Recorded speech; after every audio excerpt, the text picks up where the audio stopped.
here we go.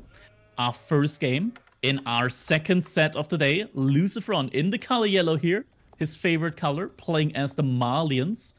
On the other side, we have LoueMT in his favorite color, playing as the color purple, playing as the Ottoman civilization. And I mean, we've had it a couple of times. We had it a couple of times that Ottomans are the supposed go-to counter against the Malians.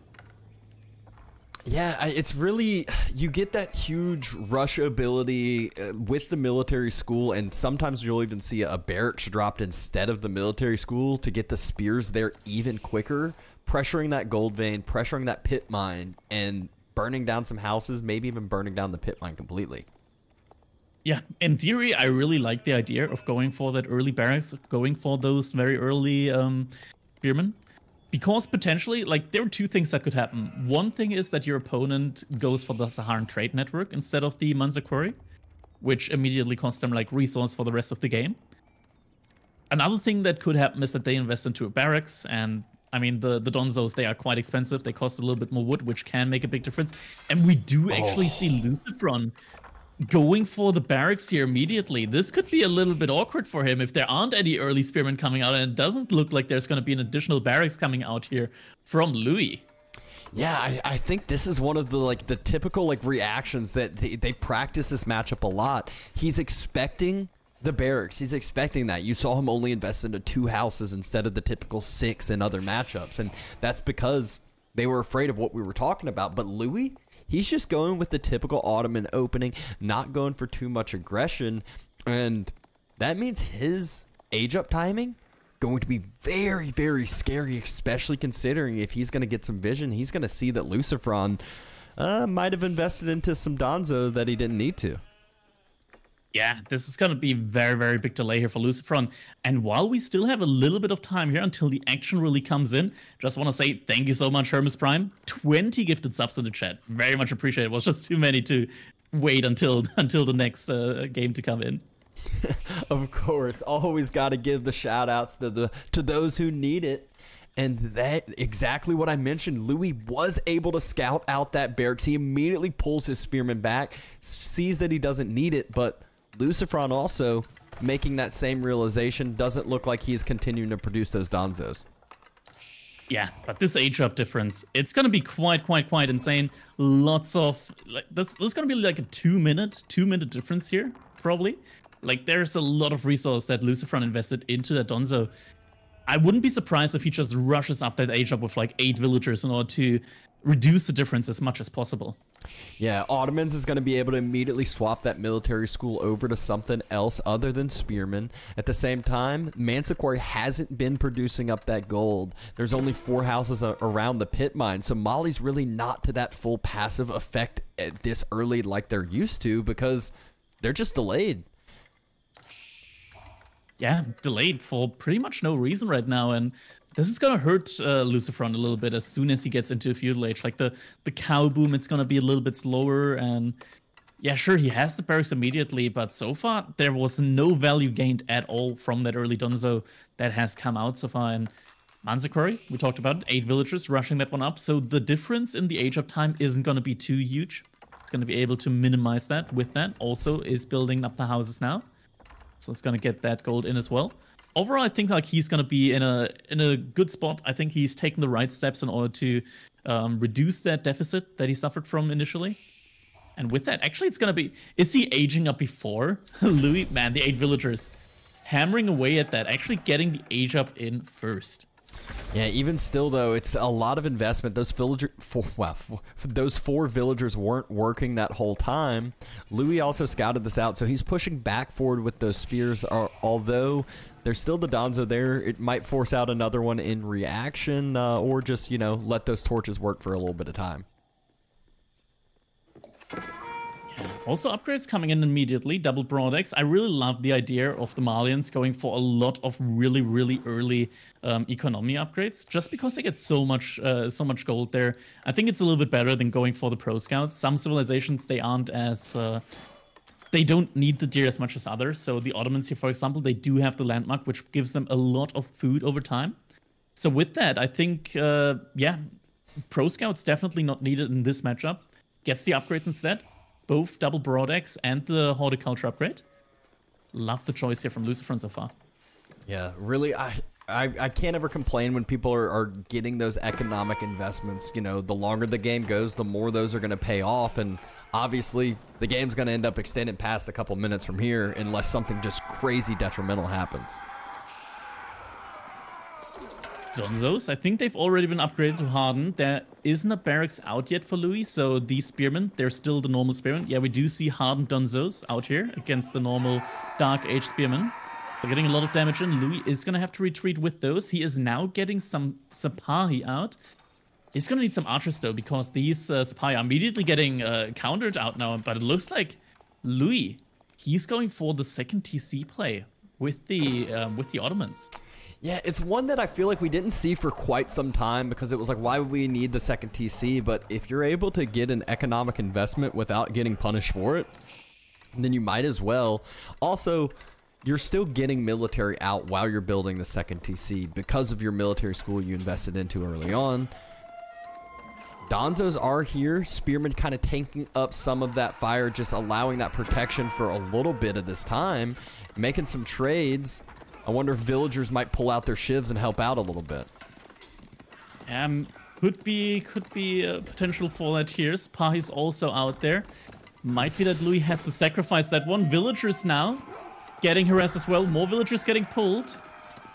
It's going to be a very difficult situation. And now I think like the shivs have to come out if Louis wants to really get rid of these Donzos here in his base. Lots of body blocking coming in, but the TC does go up. And there wasn't a villager that went down. And now the Donzos actually get some taken out. And yeah, suddenly actually doesn't look too bad here for Louis. He was like 240 that was destruction value behind. Suddenly he's good. That was crazy micro. He kept on pulling villagers back at like 10% health and didn't lose one single one throughout all of that. Yes, it was a big commitment, having to pull that many villagers, having to have that much idle time, but TC is up and at not too big of a cost. Yeah, still lots of Donzos remaining here, but it looks like LucifroN, looking at the economy right now, might be looking for faster age up right now. It's not looking like he's investing into what's he making? Okay, we do see the cattle ranches. I was wondering what landmark choice would be his here, since he is one of the more aggressive players. Might be the Farimba. But instead, it is looking to be a cow boom from him here as well. So he is getting a couple of cattle out now. Donzo still running around here from LucifroN. Might be looking to harass the woodline a little bit with the spear throw attack. Yeah, I just feel like the cow boom, it feels so bad not playing into it. It's just so strong. Once it becomes fully online, you're just nonstop pumping out those sofa and your opponents can't really do much about it. As I say that, though, Ottomans, they have some Janissaries, one of those units that are very strong at counteract any cavalry. Yeah, that is true. And I mean, it also goes into play, like Malians, they do tend to make a lot of javelin throws sometimes as well, which do, in theory, counter out the Janissaries. But it's like this, the javelin throws, they do overkill so much anyways, and you have to micro them a ton, that I feel like Janissaries are probably still a go-to unit, even if your opponent goes for like javelins. They also do a lot of damage to javelin throws. So I think it's like a plus in that regard. The Donzos still being annoying as could be, trying to act like they are javelin throwers themselves, throwing their spears over that wood line, taking a Vil down to half health, but Louis just kind of pulls back, repositions a bit, and then moves his archers on over there.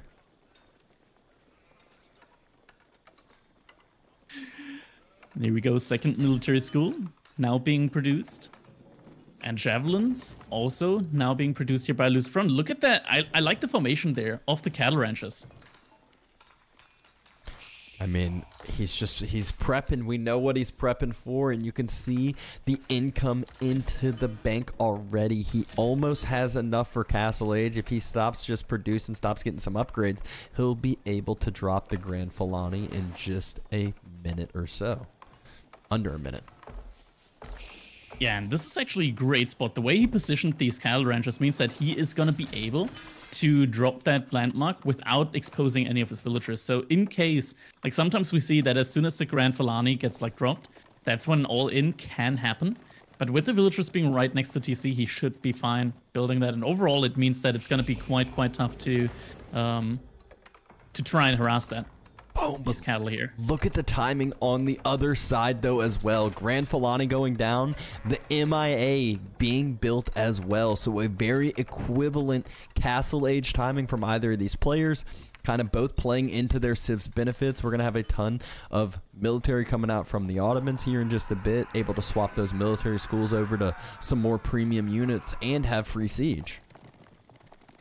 Yeah, this overall is quite nice so far. What we've seen here from Louis, I mean, usually the thing with Malians is like as soon as the Grand Filani Corral gets up, it's like as if they had a second TC. Like the economy is as good as if they had a second TC from like 4 minutes onwards. That's how great the economy is. It has already paid off. It's already like given in all the extra resources. Louis, on the other hand, he did go for that early second TC. So he already is in a great position that wise when it comes to the eco scaling. And he's getting a lot of free military from the Mehmet Imperial Armory and the military schools. So he should be pretty fine right now in the situation. Now it comes down to the relic gathering. Speaking of relic gathering, we have the mosque being dropped, and it is not just barely, it is being rushed down like a landmark almost. LucifroN, high priority trying to get those relics. At the same time, though, Louis just used the Vizier point, immediately gets 2 Imams out, and is now on his way to collect those. Already has military set up in the middle, and he is going to be able to snag up that relic in the middle right now. Yeah, you can see that little purple mass on the field just waiting, ready right by it. But at the same point, LucifroN looks like he has a yellow unit stationed on the southern relic over by Louis, and let's see if that one ends up getting denied over. I think that's like 1 or 2 Donzos there, so that relic should be denied. And yes, indeed, it was 2 Donzos. Imam has to fall back there. Military, though, moving towards that spot. Relic has been picked up in the middle, and with that, if Louis is able to contest that relic on the bottom side, that means that he is going to be in a good position to grab 3 to 2 relics here in this one, which always feels nice when you play against Somalians, getting the 3 relics.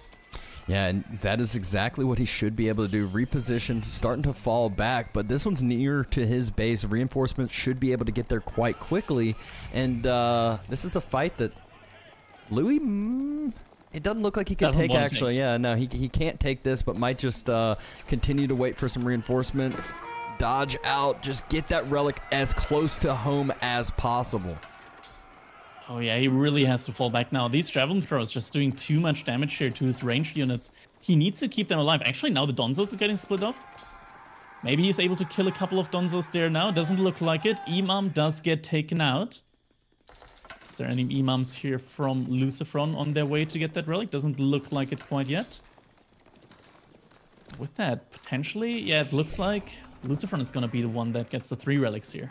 And this is where it starts becoming this number game for Mali. It's just so hard. Even Ottomans, the Civ that is like one of the most known for pumping out their military numbers, it's so hard to equalize the numbers on the other side when this Cal boom is fully online. Yeah, I mean, we look at the food income right now. LucifroN's just able to pump out so many units. He's on double the food income compared to Louis. Now the first mangonel has come out, so this might give Louis a good chance here for the next encounter. But right now, LucifroN is putting on a lot of pressure, and Louis has to watch out with how he takes this next engagement.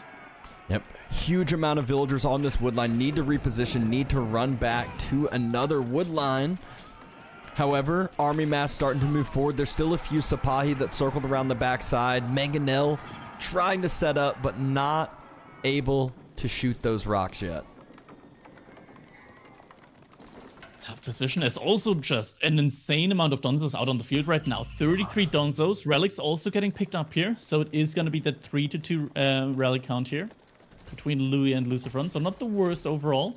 And right now, I mean, you look at the eco count. Like, Louis is 20 villagers ahead right now. But if we look at the income, it is just an insane advantage for LucifroN right now. It is like 3k resource income right now compared to 1.5. LucifroN on double the income right now. I wish we had a stat in like the caster age UI, which like gives us like 2 kind of values. First of all, value of units produced so far, and then value of resources gathered so far. That would be really nice to have. Yeah, I mean, this is just always one of those things where I feel like it shows the trap of 2 TCs into Molly. It's like I feel like you have to pressure them at some sort. You have to delay this cow boom and not let them just freely get up to Castle Age with that many cows in the bank, and then it just becomes full military investment. LucifroN, he has so many resources. It wouldn't even be a big deal for him to just go up to Imperial Age. Not that he wants the game to go out for that long. A lot of military being produced right now. The thing is, I feel like he needs to push in sooner rather than later, because the longer it goes, I feel like the military from Ottomans just has a little bit more value out right now. And we do see the army value is actually quite close here between these two players. Yeah, the Springles are starting to pop out from LucifroN. I was going to say what gets very scary is when there's a few mangonels rather than just that single one. When it's one, I feel like these players can easily dodge like all the shots from one. Once it gets two, they're going to make some slip-ups here and there, and that's why he doesn't even want to have to think about that. Getting the Springled on its way, and Louis trying to find spots to raid, but walls were invested into way earlier on and just isn't really going to meet anything that he can damage. Yeah, we also don't see any Janissaries yet. Not that there's a need for them. There isn't any cavalry coming out from LucifroN. Now the cavalry from Louis is going to try to go for raids, and LucifroN is using that time to push in with his main military mass. Very grouped up together. 2 Springleds are there. Louis is just now transitioning into some Springleds himself. It's just needing to fall back a little bit. The horsemen, or the Sipahi, the knights, they are into the base of LucifroN, and LucifroN just is continuing to use this timing to push on forward. Both villagers do get taken out, but it feels like on both sides probably nope. Louis was able to pull his units back in time, but the reinforcement Donzos is not something that Louis can fight right now with only his cavalry. It looks like Louis is diving in, potentially into the base here. Oh, Springled, no! Springled immediately going to get sniped out on the other side. There's no counter out for the siege, so Louis has to keep pulling back because the Mangonels, they're chokeholded by the Springleds on the other side. Units are doing the same, just continuing to fall, and I think he's just going to have to trade and take the Mangonel trades. This is under 2 TCs, but there aren't any villagers inside the TCs right now, so TC fire is somewhat negligible right now. The Janissaries are able to tank up a lot of the fire units actually right now, focusing the Springleds. Springleds to go down, and with that, the army of LucifroN might be in danger. He has to pull back. Loses a lot of units here potentially. That was the exact fight Louis needed. Somehow able to take out the Springleds throughout all of that, still continuing to produce and still continuing to cause mayhem on the other side. LucifroN has no reinforcing units here. Archers just stepping up, taking a lot of fire from javelins and not getting that that kind of support from the Mangonels that they need. Yeah, lots of Springleds though, still in production here from LucifroN. He's already got 2 out again, 3 more in queue, so he definitely has the tools in order to deal with the siege coming out from the Ottomans. And also military-wise, he was still able to continuously pump out units behind it. Oh, Springled! That is quite big, getting a Springled kill there, but there's still too many in queue, it feels like. Louis is going to have to either invest into his own Springles or just stop producing or like investing into siege. Not that he's investing into siege at all right now. He does get most of it from the landmark. The benefit for Louis with stalling out with that fight and extending this game is now that Vil lead's no longer 15 or 20. Now we're looking at that Vil lead being 30, 35 almost, and it's just going to continue to extend. So if he can continue to do this, there's not a bunch more passive resources that LucifroN's going to be getting. He's limited with the number of cows he can have. He's limited with the number of pit mines he can have. Yeah, and it looks like LucifroN is now starting to switch into sofas as well, just as Louis starts to produce a couple of Janissaries here. He's got 3 out on the field, 4 more in the queue. And if Louis is able to get a good enough military mass out here, he's going to be in a really good position. Now, also has his own Springles out. LucifroN, though, has a really good Springle count right now. He knows that if he's able to just take the Mangonels out of the equation, he should be in a position to win the fights. Yeah, the big question's going to be is how... Oh, the Knight's trying to dive in on the wood line. He needs to pull back. Louis loses a few for that. A little bit greedy as he saw the main army from LucifroN. He has it spotted out. He should probably queue up a few more Springleds himself, but instead it's just more and more Mangonels. He's about to get up to the 4 Mangonel count. So doing a little bit of the decamp dance there on the sacred side. Yeah, Louis, he just needs a kind of unit with which he's able to just survive this onslaught coming out here from LucifroN's big army. He needs a couple more men-at-arms, in my opinion. Men-at-arms and spears are probably a good call here. Just because the spearmen, they don't take any... Like, they're cheap. They're cheap. You can use them as fodder. LucifroN doesn't have a scout. Oh. LucifroN doesn't have a scout with his army. Oh, could be bad, but Springles do push forward. Mangonel shot into the back. Not sure what exactly was pointing at there. It was a sofa in the backside. Mangonel's starting to head back. Could get a huge fire over. The Springles stepping up, though. If you lose the Mangonels, you need to take a huge shot here. No, the Mangonels! They're not being moved!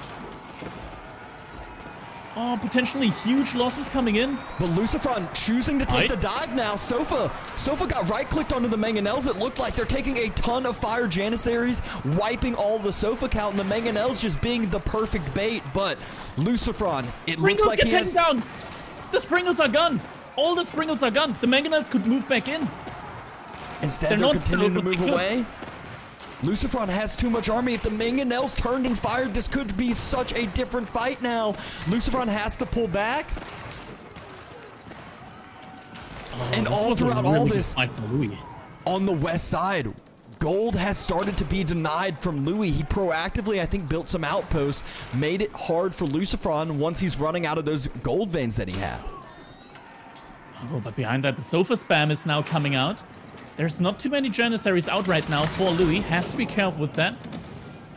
Good dodge here on the Javelins. Military numbers, though. This is the first time Louis is ahead in the military numbers in quite some time. And as I mentioned, he's up to 40 villagers lead now. LucifroN's got 35 idle vills. He just is starting to run out of food at home. And Louis behind all of that, he's also gotten a farm transition done. Not just, he's still a little bit on the deer here, but he is able to hold out there. Reinforcement also coming in on these outposts. Springles, taking down the Springles here from LucifroN, and with that, Mangonel getting 3 shots out. That is a huge fight here for Louis that he's able to take. Louis, I believe, based off of a map look, has denied all secondary gold locations for LucifroN. Yeah, he's been really active there. And he gets a keep up there as well. Able to deny all the gold. That is such a high value keep coming out from Louis. How did he get that up? How did he sneak that out behind all of this aggression coming out from LucifroN? He has the awareness to send like 16 villagers out to build a keep there. And Louis just playing this one absolutely amazingly right now. And with that, it feels like LucifroN moves out of the gold.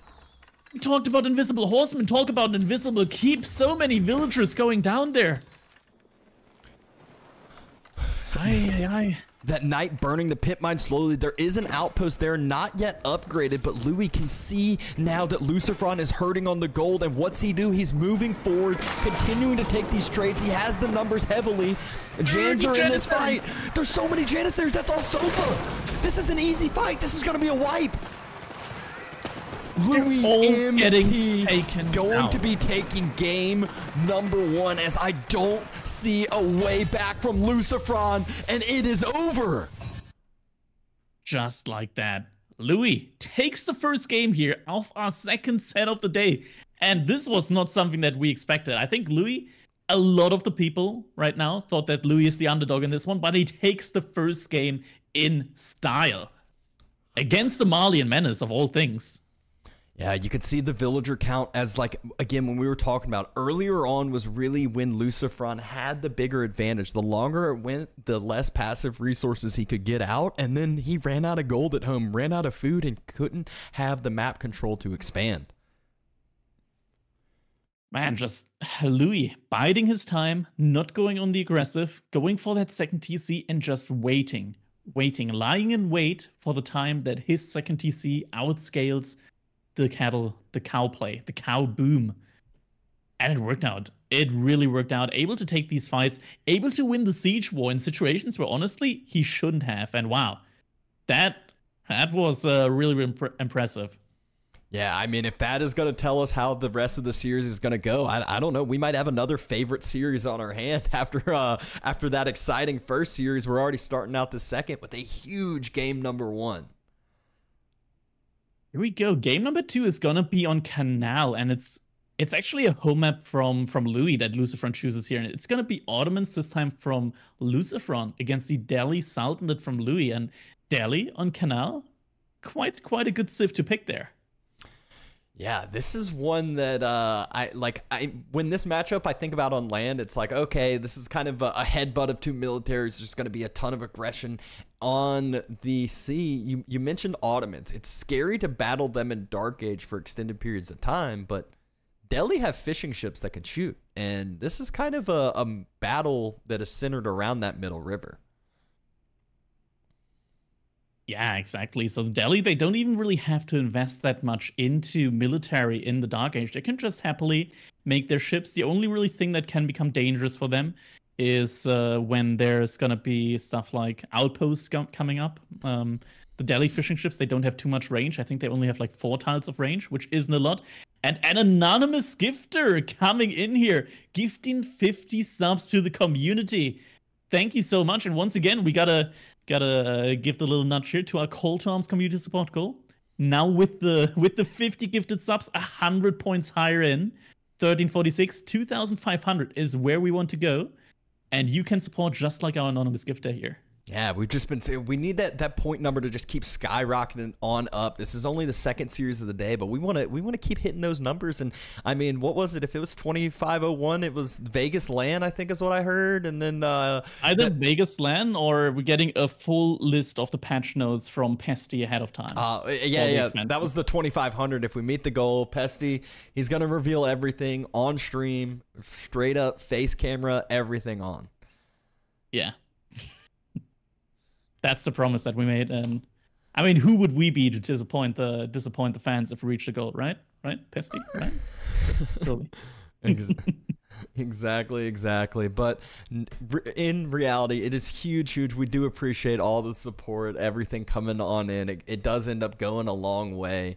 And so now back to the series here from LucifroN. We can kind of see the civilizations that are being picked kind of getting knocked on out of the way. It's, I would say, very kind of aggressive civilizations, which tends to lean towards, I would say, LucifroN's style. But what's your familiarity with playing against Louis and kind of his gameplay style?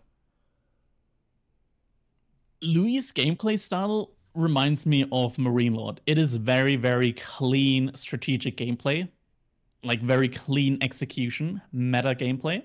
Sometimes there are situations where he goes a little bit off meta, but even then it is very, very clean gameplay. Not necessarily aggressive, but he plays just, I would say he plays just right, or he plays usually just right. So what I would expect here from him with the Delhi is just playing it standard, going for the fishing, reacting to what LucifroN does, and going for the sacred sites. Gotcha. Yeah, one thing we haven't kind of talked about Canal yet is the sacred sites. It's not the typical map that you have 3, or even some maps where you have 2. It's actually the reverse. We got 4 sacred sites on Canal. It makes it very difficult for your opponent to control all the different sites, especially when you can just build up some quick walls with your military, secure 1 or 2, and that ends up going a long way. Yeah, exactly. Like being able to get so many sacred sites, it's a lot of passive gold. And also with those sacred sites, you do inadvertently like get forced to take map control. So taking map control on a map like Canal is very, very important because there's just so many resources in the middle. There's not too much out there in like your back base. Players have to move out, and Delhi themselves, like getting forced into moving out, kind of like nudges them into, this is what you want to do. Delhi, you got to move out. You're getting forced into that. Yeah, they're kind of known for that anyways. They take the sacred sites, they take all the berries, all the different places out on the map. Obviously less important if you have fishing for yourself, but really Canal, one of the biggest, I would say, deciding factor points in the Canal fights is when you run out of your initial backwood line. Have you secured your next one? Are you going to be able to secure your next one? We've seen games lost because they didn't have enough wood to build their lumber camp on that next wood line. Yeah, that reminds me of the crushing sort of game there when he played against Emu, and he was literally just missing a little bit of wood for a lumber camp there in a situation where he was still very much in the game. But yeah, it's the wood lines, right? You have to move out so far if you want to get to that secondary wood line once the first one runs out. And yeah, that's, as I said, you're getting forced out onto map. You cannot stay in the back of your base, and that's just what makes this map so aggressive. Exactly. Appreciate the additional subs coming on in, whether it be Prime or whether you're spending money to do so. Obviously, the Prime ones, they don't cost you anything. So if you got one laying around, no better channel to throw it into than EGCTV. Exactly. Not going to be too much longer until we're getting into our game. ETA 1 minute. That's going to be our second game of the second set of the second day this weekend. So a lot of seconds there. A lot of seconds there, but one thing we know here is one person that has made their mark into the semifinal spot. It's 3DB. Louis, he's got his leg up right here against what would be, I would say, the favorite in this matchup of LucifroN. And let's kind of see what we have in store for us in this game. Will he be able to continue this run, to continue shocking some people who didn't know about him, or will LucifroN get back on even playing field and give himself, a good shot at getting to that next semis? Exactly. Remind me, Louis, I think, like, outside of Age of Empires 4, he's a med student, if I recall. I think that fact got thrown around somewhere a while ago. I'm sure if I'm correct there. I think he's a med student outside of Age of Empires. Huh. Well, I mean, that's one of those that I know if you're a med student. I had my old roommate was a med student, and he did not have a lot of time to do other things than study for med school. So the fact that he's got times to play these games, get some rounds on in, get a practice in, just shows how smart, how just high level he can be. Yeah, potentially Louis, not just making his family proud IRL, but also in game, if he's able to take the set off LucifroN here. Absolutely. Anywhere you're having success, it should make your family proud, whether it be in the med field or whether it be on the Age of Empires 4 battlegrounds. Exactly. All right, initiating overlay. Not much longer, and we're going to be in our second set here. It's going to be an interesting one in Ottomans against Delhi. Like, how, as the Ottomans, could you even put on pressure on the Delhi? We're about to find out. Game number 2 about to begin, and here we go. We got LucifroN, once again, in the color yellow, playing as the Ottomans on Canal. Up on the opposite side, we have LoueMT playing in the purple as the Delhi's alternate. Yeah, so kind of same story we talked about last time with Ottomans. We expect this barracks right off the bat. It's going to be immediate spearman production, but this time it's not a player that doesn't have the ability to, counteract something quite quickly, as Louis going to be making fishing boats that can start sniping out those spears.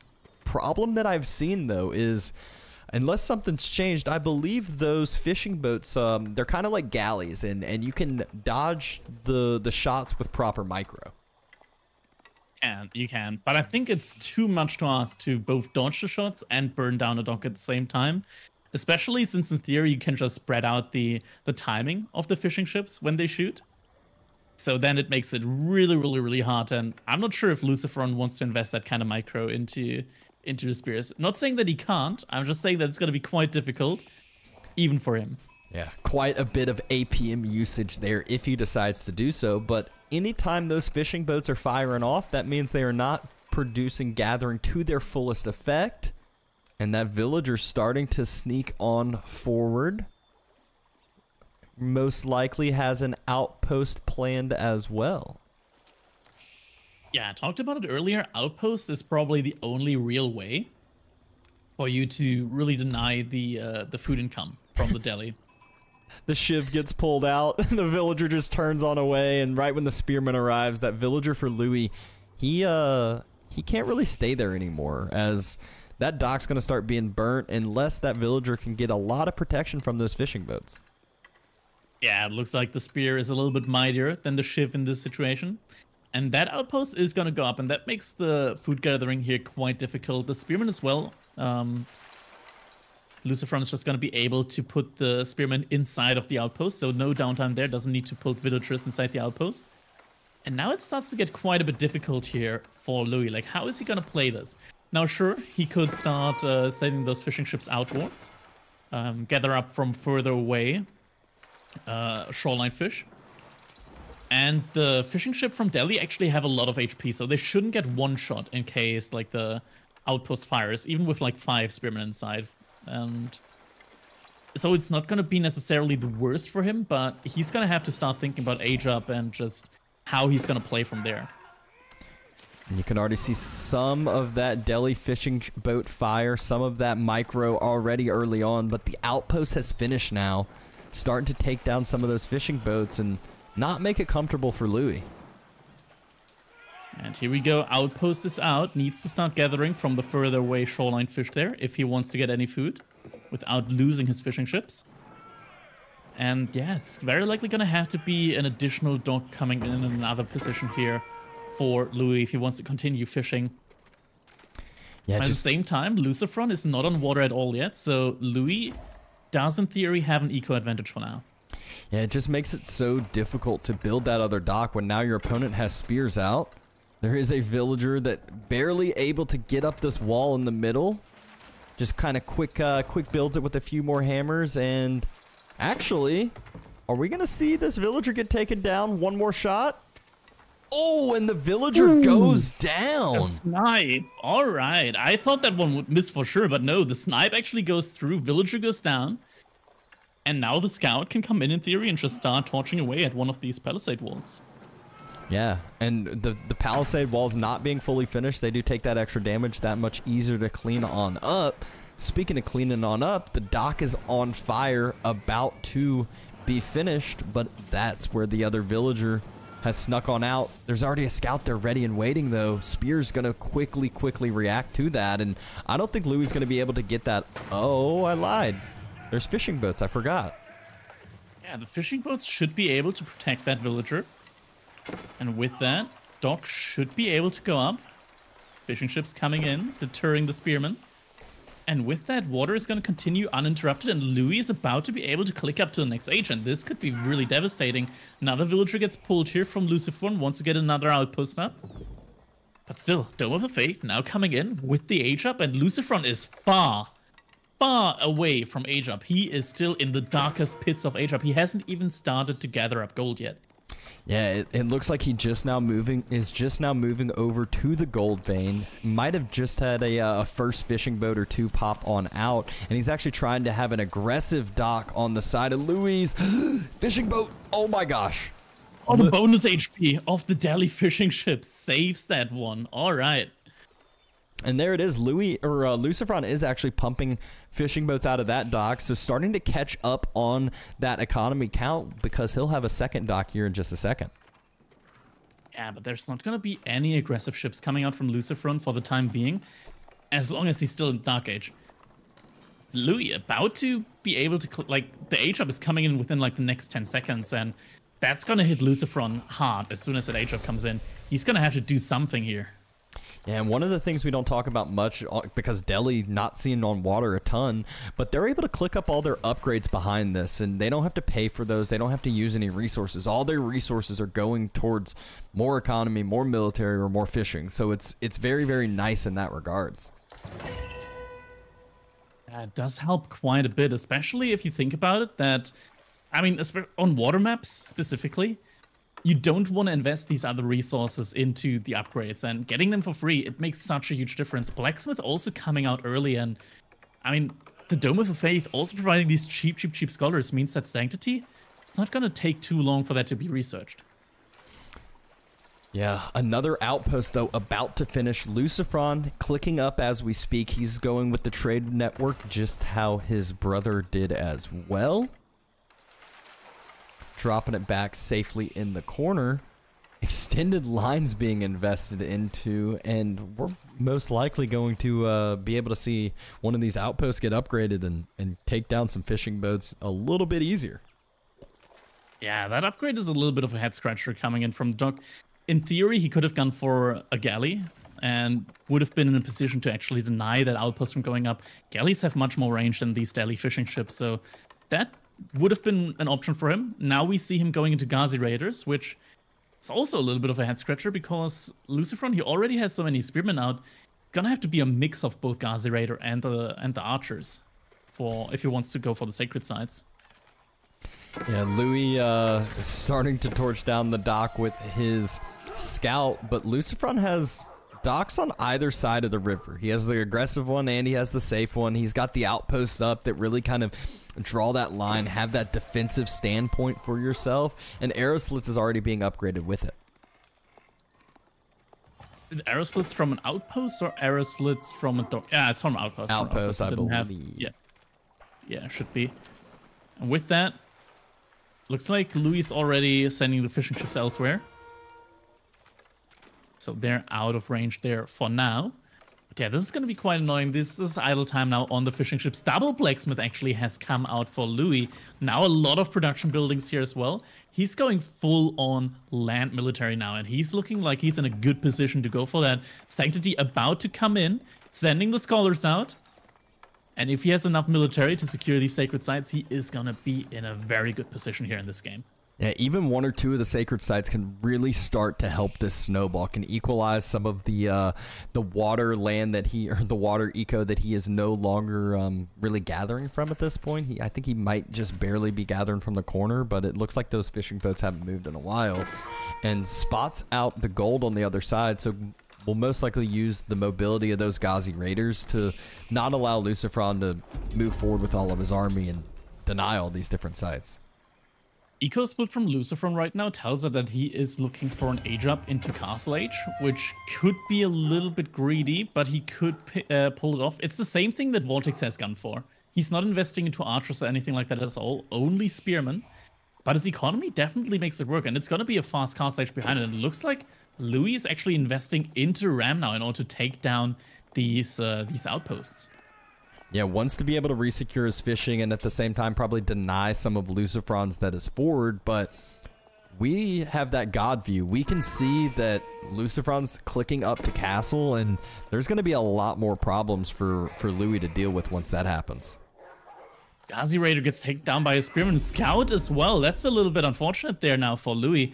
Has to look for another way to secure one of these sacred sites now. And yeah, I'm at Imperial Armory coming in. Are there any other production buildings already out for LucifroN? I think I already saw that he's made some stables there. So it's pretty much the exact same build that his brother used. He is going to be going into a lot of knights now. And Louis is going to have to be careful not to get overrun by this. Yeah, the problem here is that, like, LucifroN did an unbelievable job splitting spearmen off at the different sites. And as you mentioned, Louis went into Gazi Raiders first. And yeah, they had that mobility, but they couldn't deny the spearmen from helping the scholars take the sacred sites. And so we see it here again. A spearman takes down another Gazi Raider and just delays that sacred site more than enough. LucifroN hits castle, immediately denies relics from the other side, securing them for himself. Ooh, outpost takes down a scholar here. Spearman also chasing that scholar. Outpost gets taken down though by the ram, but the ram is alone here. Could get taken down by the spearman. Yeah, and this is where Ottomans start to become so scary. They're just fully investing in the military. They don't even have military schools online, but they're starting to pump out those knights. Ooh, oh my god, this is... So many Wololos today are just cutting it too damn close, and my heart can't take it, man. This is just so much pressure here. Another Wololo coming down. This time it stalls enough for the knight to arrive. So this time those relics should be brought back home. Doc is still working as the outpost got denied first, and Louis finally back onto the water, finally able to utilize that fishing for himself, but still only has one sacred site to talk for. Yeah, he is now switching into a lot of spearmen of his own, which he definitely needs because there's already 5 knights out there. 6 knights now, more in the queue still. He definitely needs the spearmen out as soon as possible. Probably also has scholars inside of the barracks to get them out there as fast as possible. But these archers out on the field, they have to run. They cannot take any fights at all against these knights. Doesn't matter that he has blacksmith upgrades. Doesn't matter that the knights don't have blacksmith upgrades. These knights are still too much for these archers. But now the spearmen arrive. Still Feudal Age Spearmen against Castle Age Knights, but the Knights without upgrades, I mean, in combination with the Army Mass, should be a fight that Louis can take for now. Yeah, it doesn't feel good though once your opponent's starting to have those numbers that are the same and has that tech advantage. So the army value going to start being stronger and stronger for LucifroN, as those Knights not easy to deal with by the Feudal Age Spearman counter. Yeah. Second Sacred Site has now been taken. Second Relic on the other side though for LucifroN being taken. Louis has a good amount of food income right now. He's getting a lot of food through the water, through Shoreline Gathering that he's been able to re-establish there. But look at the army here. This is not a fight that LucifroN can take or wants to take at all. He just wants to go out with the Knights and try and take as many fights on opposite sides as possible, because the Knights are really, really easy to split up and still be effective. Meanwhile, this main army here from Louis, it's going to be tough to split that off into like separate groups that are still going to be able to deal with the Knights. And the Knight numbers are just keep rising. Yeah, the problem can be is what we saw with Vortex too, is if you start throwing those Knights into the Spearman mass, you start losing track of a couple of them, and all of a sudden your opponent stabilizes and has a huge mass of Spearmen or Ghazi Raiders. Raiders choosing to dive onto the Spears first. A little bit questionable there, but even still, these trades could be worse for Louis. They're not too bad, and stabilizing here and about to drop Castle Age. He has the resources in the bank, but has a raid that he isn't going to be able to drop it for now. It's idling the economy right now from Louis, but look at Louis. He's got so many resources in the bank. He can just go up to the next age now. And once he's up to the next age, his economy is just so much better than LucifroN's here. I mean, we've seen this strategy now coming out from both LucifroN and Vortex 2 times in a row.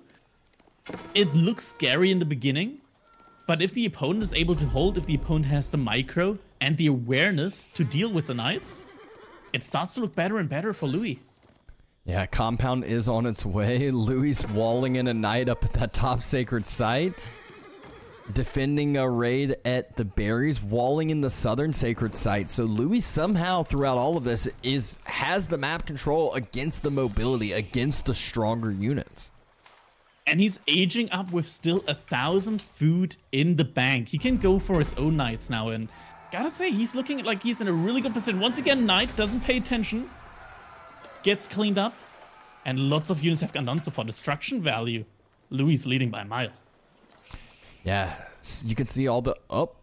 there we go. Some upgrades started, upgrades canceled, upgrades started again. So starting all of the upgrades that are free for the deli, it just takes a lot of time. So him getting to Castle Age is the first step. Now he needs to wait and take these fights when the upgrades are through. Yeah, this also rings alarm bells though for LucifroN, because now he knows, okay, I have to do something. I cannot keep going as I am right now. And the question is, what is he going to go for? He's investing into archers right now. But Louis, he's also going for Knights, and there aren't any Spearmen on the field for LucifroN. Only 2 right now, which don't have Castle Age upgrades on them. And Knights coming out for Louis now. Crossbows as well. This could be very, very dangerous for LucifroN. Looking at the army value right now, LucifroN has more value, but only due to the Knights. But there are so many Spearmen on the opposite side. It feels like the Knight value, because of these Spearmen, gets drastically reduced. Yeah, and Louis can equalize that Knight number pretty quickly, as we see his Q as well. And Louis isn't quite, or LucifroN's isn't quite as high, doesn't have the same amount of income in the food department, but the Knights circling towards the stone villagers right as they get onto the stone. Couple Spearmen are popping on out. It's good timing. Gets a villager kill forward, but Textile has come in as it's free for the Delhi Sultanate. Yeah, definitely was a good time there. Gets a villager kill. Knight probably survives this, but actually he's getting chased out. But Knight doesn't survive it, and for one villager, probably not worth it in the current situation. No, probably not. And another Sacred Site starting to be captured by Louis. Wall gets deleted, and LucifroN's pulling on forward with his mass.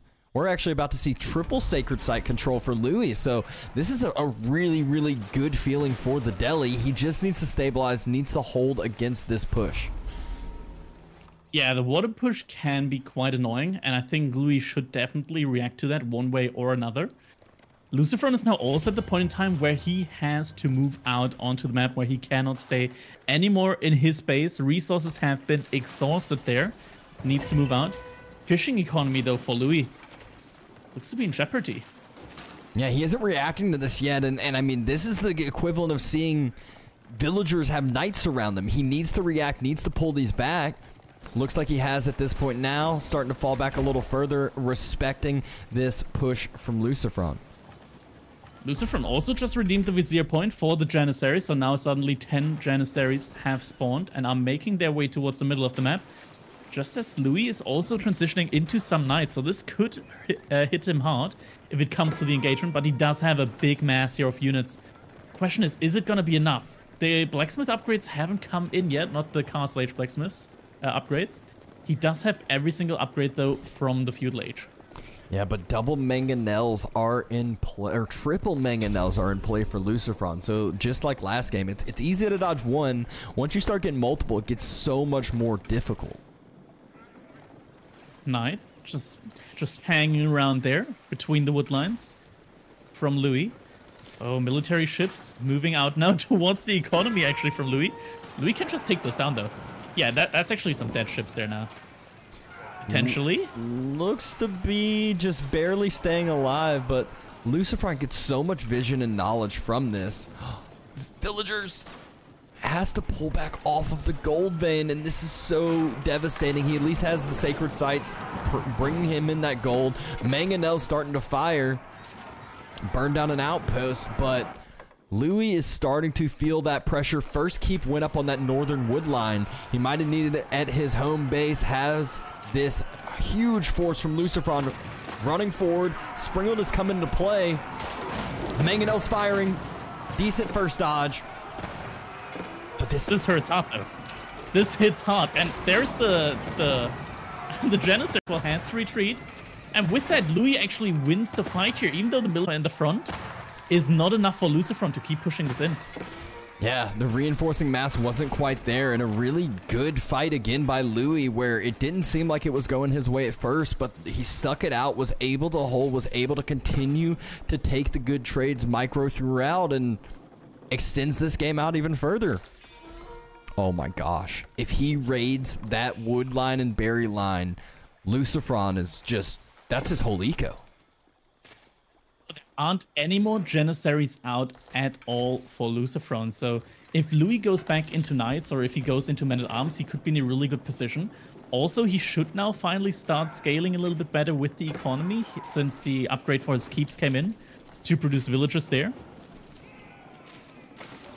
Wondering if that came in yet for him, or if he's using it at all. The keep is it producing villagers? Yeah, it is producing villagers, so is. he is scaling. Farm transition coming in as well. He is getting some of that food on the shoreline fish denied, but right as the farm transitions come in, nothing really to worry about.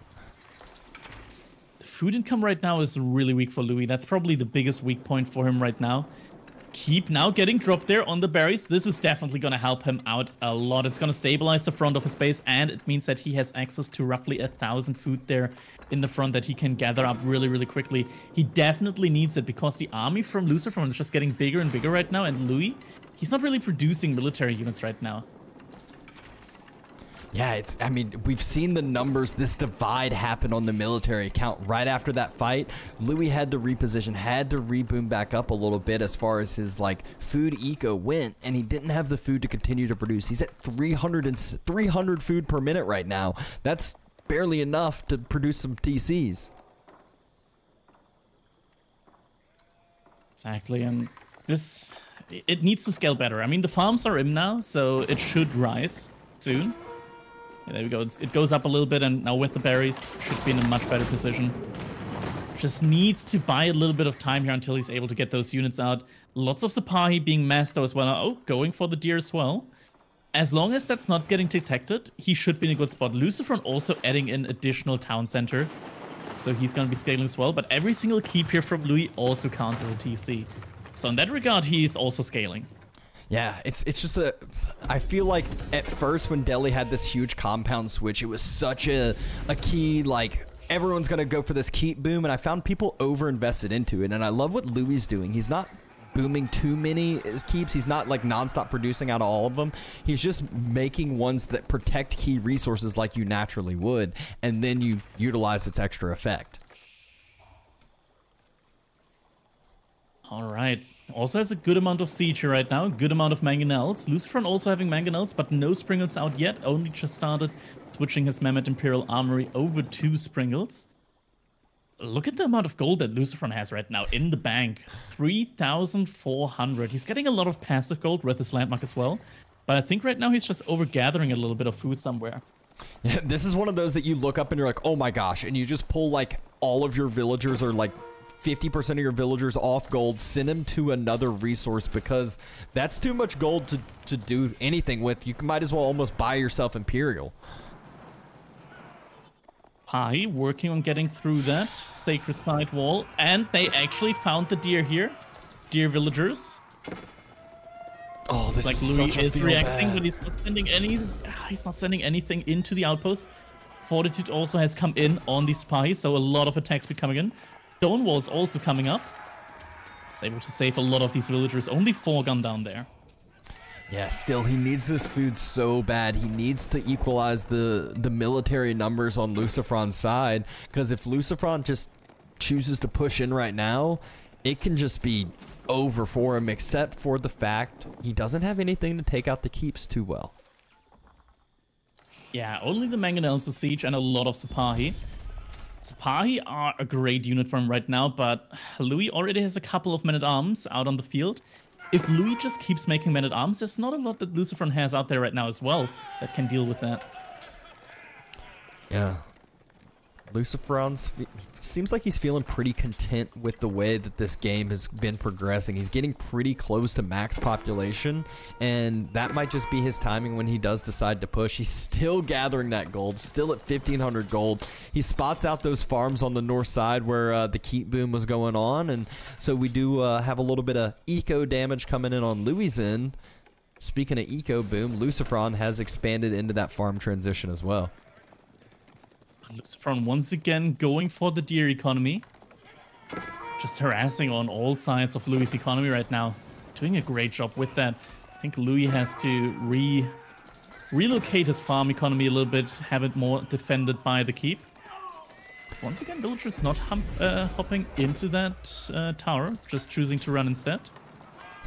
Villagers just trying to work on the farms that are being burnt down by Sipahis. Just don't mind them. They're just getting their job done. It's just, you know, they just come back and they're like, wait, what was I doing here? I don't know what I'm supposed to do anymore. Gonna find out that it's quite hard to just immediately start gathering from burnt crops. Sacred Side in the middle. It looks like Louis is trying to push out right now, but military mass is in favor of LucifroN. Value, though, pretty even right now.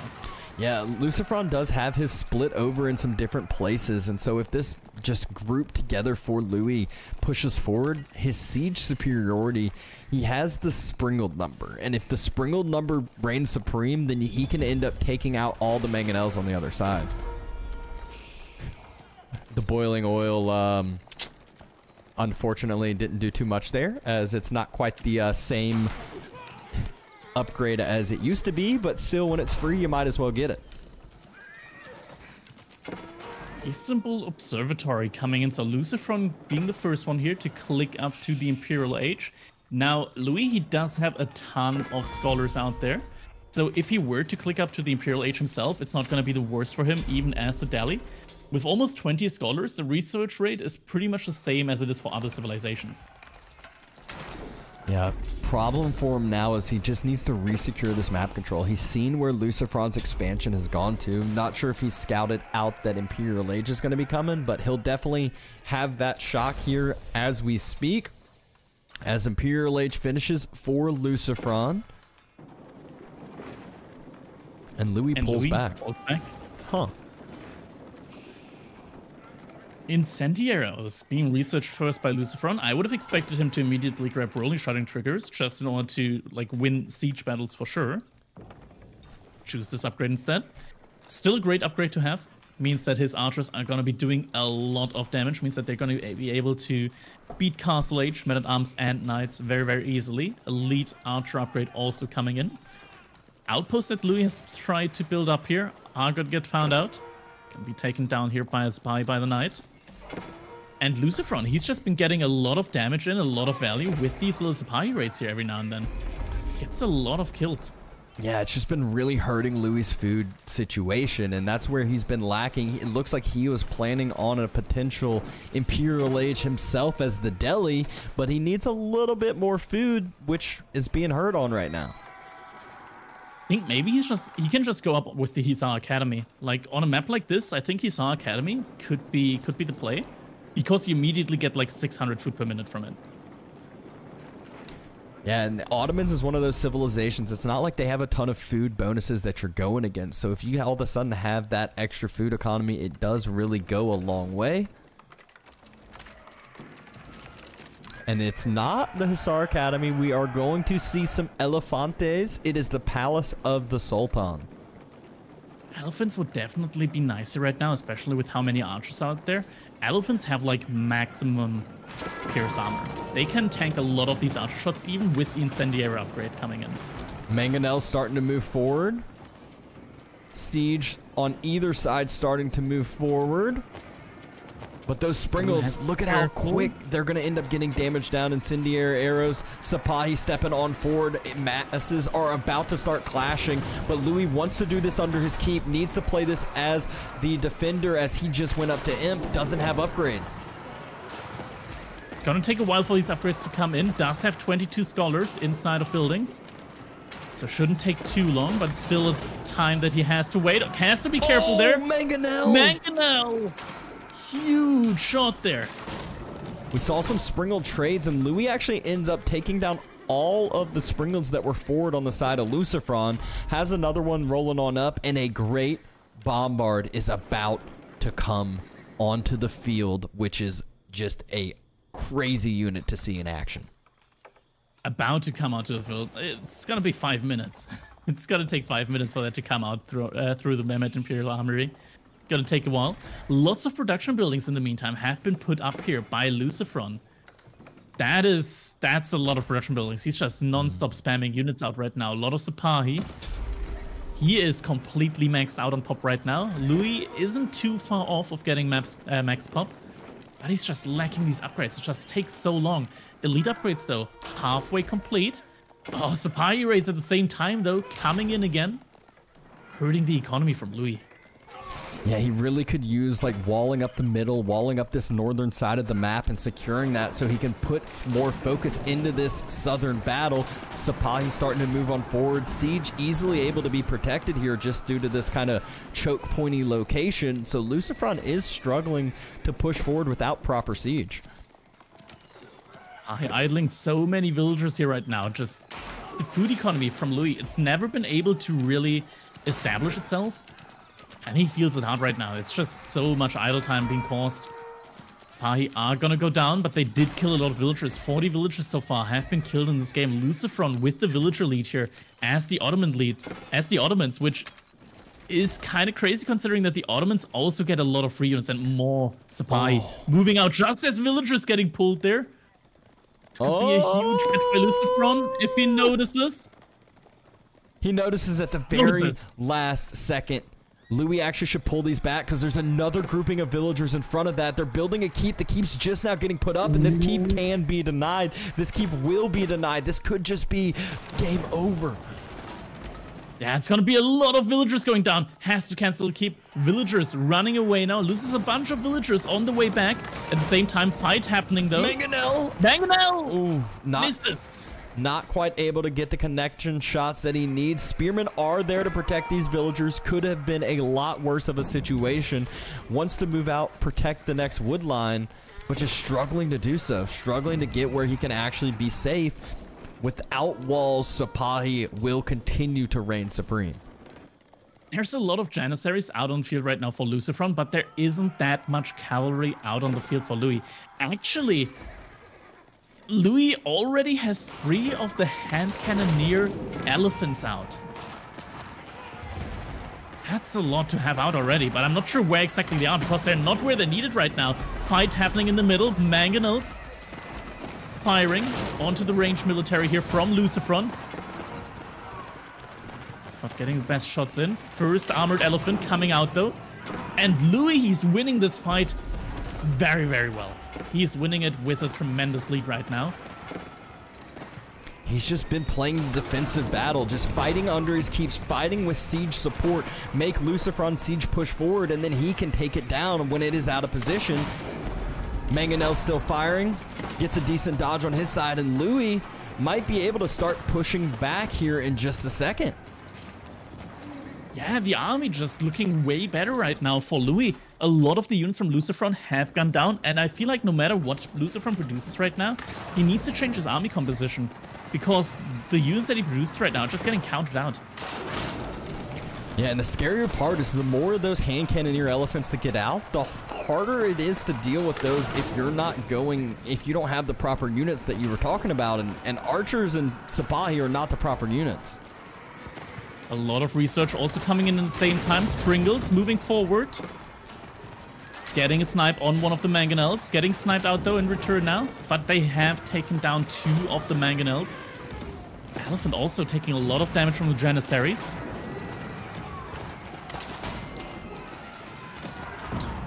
Cannon on the backside hasn't really been able to do much for Louis. This fight looking a little bit better for LucifroN. Still has his mass, still has his little bit of siege, but Springled, Sipahi, Springled take out all the rest of the siege for LucifroN, and LucifroN's Sipahi mass just can't quite get on the other side. It's all about the range for him. The elephants being really, really tanky here in the front line. There's not too many Janissaries left, so the archers don't do any damage at all to the elephants. Take a look at these elephants. Look at how much pierce armor these bad boys have. They are indestructible when it comes to range damage. 14. Springle's still trading out on either side. Elephants being that front line. One elephant goes down. Mangonel moves forward. Great dodge again by LucifroN. However, there's one Springle left. Louis hasn't reacted to it. His siege still getting sniped on out. He's having to fall back here. Where's the military mess from Louis? He has so much out there. Oh, it's the Scholars. It's 22 military units in Scholars right now. There's not too much research being left. Only 2 upgrades in the university remaining right now for Louis in order to have every single upgrade. But he's raiding the north finally too. Raiding on the sides, getting in some of his own raids in, which is very nice. First Great Bombard, though, has come out and it's on its way towards the middle. And with that, LucifroN might finally be in a position to start taking down that keep that has been blocking him this entire time. Yeah, Louis just doesn't quite have the numbers that he needs to. Hasn't reboomed back up on the militaries. And like you said, 54 military, but 22 of that Scholars that can't really do anything in these fights. However, Ghazi Raiders starting to find connections, starting to find some damage. You're looking for the Great Bombard. Don't worry, I also don't know where it is. It's somewhere. LucifroN is keeping it hidden from us right now. Not quite sure when or where we will see it. It's not in the forward army. Has to be somewhere. It's all the way back. Okay, it's just chilling in the back. And there's actually, I think, another one waiting to pop out once he gets space for it. Yeah. It's a lot of hop space needed for it. Lots of elephants out on the field, though. We got 6 elephants out right now. More melee elephants also coming in, which is very dangerous considering that there's 19 Janissaries out right now from LucifroN. And Louis is just making more and more cavalry, which just gets counted out immediately. Oh, finally gets a decent Mangonel shot onto those Janissaries, onto those archers. Next Mangonel shot gets another decent one. Elephants providing that front line. Back line just not quite there for Louis, though. Janissaries, still so many out there, was able to take down 2 of the ranged elephants, just doing so much damage. Actually, it was more. He killed like 4 elephants there. Second Great Bombard there. He's just going to save it up until he has like 4 or 5, and then it's just going to be, you know, better than Mangonel's. All right, not much longer, not much longer. I keep telling myself until all the economy upgrades have been researched. In before, at one point, Louis realizes he doesn't have the last black mining upgrade, and he's just gonna put all of them back in. But yeah, soon he's able to just pop out all of these scholars and have them assist in the fights.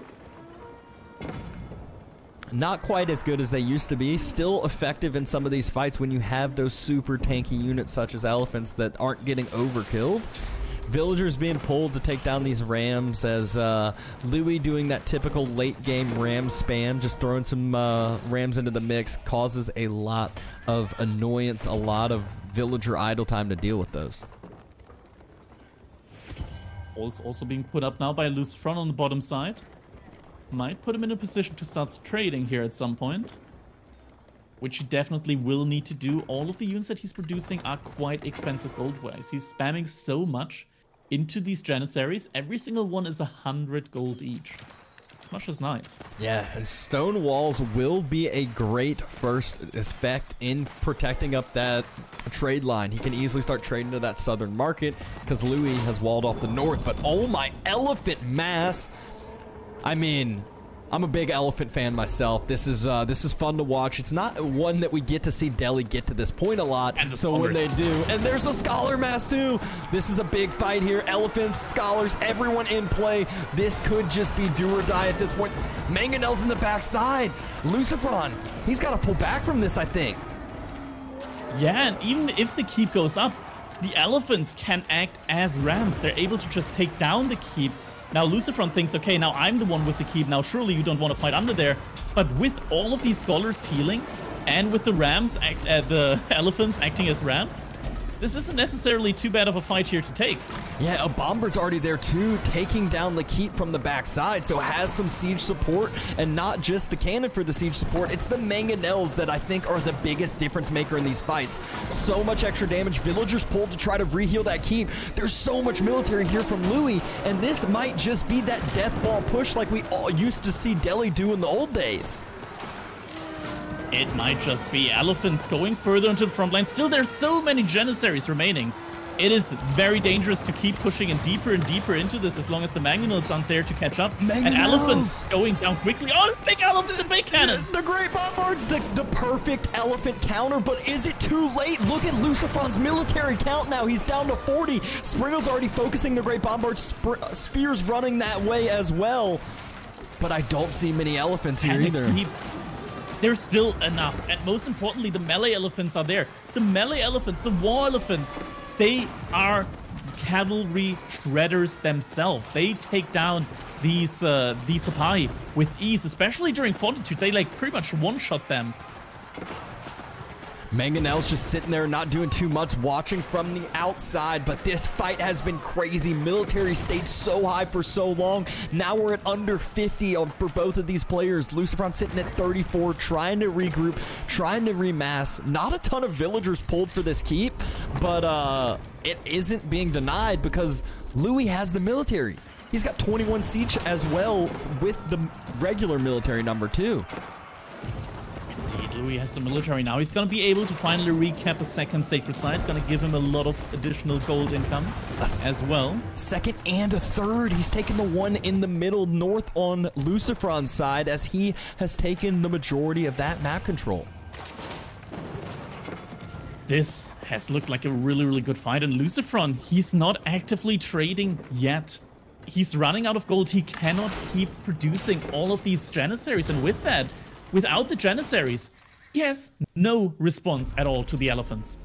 Yeah, and the siege transition, he just hasn't been able to actually get the siege that he needs and counteract the siege from Louis' side, which is crazy to think about. And Louis just got the death ball to keep pushing forward. I don't see a way that trade can be activated. LucifroN trying to go for raids, but I mean, Louis should be able to remass back up, no problem.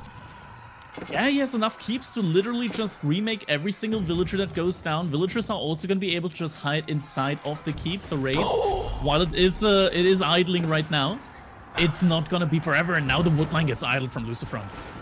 Yeah, and this is the main wood lines. All of the other wood, it's on that northern side that Louis had control and secure of. And the next keep starting to be rammed down. There's no trade line able to be activated. It looks like Stealth Forest is starting to be chopped through. That's a huge feels bad.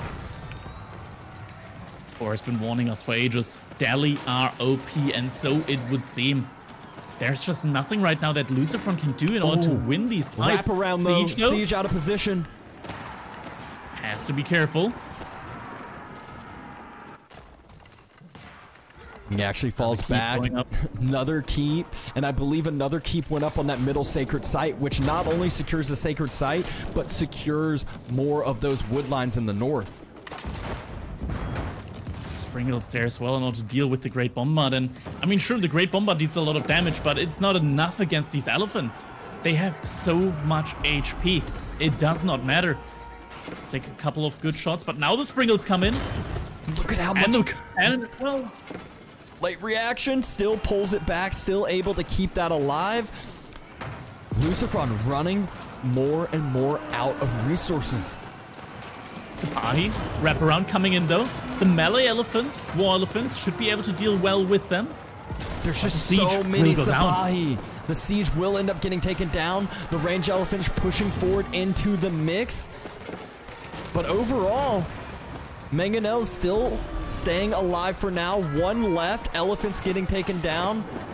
The Great Bombard in the back getting mass healed by villagers. Still, at the end of the day, LucifroN lost his entire army. He doesn't have the resources to immediately reproduce that many units. And now it's just going to be a slow push here from Louis as he keeps spamming out units. Now, Louis, he lost a couple of villagers. His food income right now isn't the best, but it should be enough. I believe so. Villagers are even being pulled by LucifroN. They're pulling out the shivs, trying to help, trying to do everything they can. He just went from over 100 to 85 villagers. What is going on? A massacre is going on right now, and behind that, another sacred site should soon be taken by Louis, and it's also getting a keep up on the market where LucifroN is trading right now. LucifroN completely out of gold. He cannot make any more Janissaries. LucifroN, you can see LucifroN needs to secure up this trade. He's going to kill this ram, making sure that trade doesn't be denied. But Louis pushing through the north as well, going towards the main home base, and that's where a ton of damage has actually been coming through on that north. Keep unlikely to be going up now that LucifroN has all of his army there at the bottom sacred side. At the same time, Louis, just the army value, it's more than double right now. Wall close to being rebuilt. It's gonna be rebuilt just in time. The elephant, though, the elephant can actually attack walls. It has a ram attack, and the stone walls are now getting sieged down by the elephants. Outpost gets built. They can jump in inside, shoot over those walls, take down the villagers, but the wall gets taken down, and the villagers will be able to drop a keep. This is going to be another fight, though. And LucifroN, he's dropping a keep in the north. This is just, it's starting to be this battle for keep spam, battle for this map control, because there are so few resources left. Here we go, big fight happening against Sipahi. Don't put the keep outline down, or else it gets one shot by the Great Bombard. Oh, Great Bombard and the Janissaries actually taking really good fights. Janissaries now getting microed against the elephants. Elephants all going down in the blink of an eye. Every single elephant is 1,000 resources worth of army value here. Going down, the army from Louis actually disappears in a second. The Great Bombard's at 0 health. It's a ghost. It's able to stay alive, though. 1,000 resources able to live, and LucifroN might have finally found his way back in this, his security in the game. This one Janissary fight has been really, really good for him, and now the Sipahi, they do bonus damage actually to the ranged elephants, doing a lot of damage here to it. Elephant gets taken down. War elephants coming up though. These war elephants don't take bonus damage. Gotta differentiate between those. The melee elephants have a little bit of a thicker hide. Keep going up on the side here now from Louis. Just wants to make sure that there isn't any trade happening this way, which he already did with stone walls, but can never be too sure. Yeah, and I think this is maybe one of those that also just secures up this north, allows him to full focus in the south, which he already needed to full focus in the south for a while now. Another keep getting put on this wood line. Completely denying wood. Yeah, this is gonna be really, really rough here for LucifroN to get any wood remaining. And Sapahi actually cost 40 wood each. They are really expensive wood-wise. They cost double the wood that normal horsemen do. Yeah, I mean, I feel like that's the key for the rest of this game. It's going to be the wood control, not necessarily gold, not necessarily food. It's going to be wood control. And Louis, he's completely rebuilt his army, back to almost 20k value right now. Has Siege now back again, Mangonel, which is going to be the key here against the Janissaries. A great first engagement. I feel like Sapahi ran right into that head spear mass as well as some elephants. Great Bombard's just so tanky. I feel like you need like 5 Springles to be able to deal with it. Look at that, LucifroN struggling for wood income, trying to reposition here. Outpost already up, gets torched down by the villagers now. But Louis could in theory just buy 200, 300 more stone and get another keep up there as well. Oh, he has Court Architects. He can't take down the... He literally can't take... He did no damage there with the villagers. He did no damage at all. Unique tech, isn't it, from the deli as well, which gives him bonus torch armor. This is one of those, you've just started clicking all of these upgrades. Cannon emplacement's going to start getting spammed along through a lot of these outposts. LucifroN has found one more wood line in the dead center of the map, so he has, I believe, one single wood line left. Still, though, 2 Great Bombards alive. If he can take down this keep, it might secure up some more map control for himself. Definitely needs the map control here. Army pushing forward now from Louis. Janissaries are going to be a pretty big part here of the army from LucifroN. First Mangonel shot gets a good amount of damage in. I mean, those Mangonel shots, just if you get them sent right into the mid group, it is huge. Great Bombard's quite low. Springle's been firing down on this whole entire time. First one gets taken out. Second one, quite low as well. LoueMT is pushing LucifroN back again. And with that, fight won by Louis. Look at the resources though. LucifroN, he still has a ton of gold in the bag. By the way, I'm not sure what's happening with Twitch right now. I got a separate stream here open the entire time of my PC. It's working fine for me. So in case you're getting a lag spike here, Twitch seems to be not working quite well right now. Refresh the stream and we should be back. Should be all good to go, and main armies are clashing yet again. Hand cannoneers and spears, just perfect counters to that Sapahi Janissary army. Mangonel hasn't been able to be touched in the backside. LucifroN, so much APM trying to counter this out, and armies just head on falling, but more reinforcements coming into play. And cannoneers from LoueMT doing a great job here from the backline. Sapahi trying to go into the Mangonel, gets sniped down by the hand cannoneers. Remaining Janissary numbers not looking too healthy. Lots of them just went down. Louis still needs to do something about the ongoing trade from LucifroN. The trade has been the one thing that has kept LucifroN in this game. Almost 3,000 gold per minute from him right now. He is able to keep massing up these Janissaries. Janissaries, they pretty much only cost gold. Only 60 food each. The Janissary just keeping him in the game right now. Yeah, the hand cannoneer mass transition I think could be huge for Louis though, as that just unit's so strong in its fullest effect. Now though, we are also seeing a lot of rams coming out here from Louis, and this is going to split the attention from LucifroN. I don't think LucifroN can really afford to fight without a Sapahi. He needs them in the front line, and with that, the rams might be in a position to open up the map and destroy all of the production buildings. And the production buildings is so key. He's been struggling for wood this whole time. He can't rebuild production. Every building that goes down is so hard to remass up, and the military schools are falling. The blacksmiths don't matter as much, except they still do with production timing. And so this is huge for Louis. This is game ending potentially.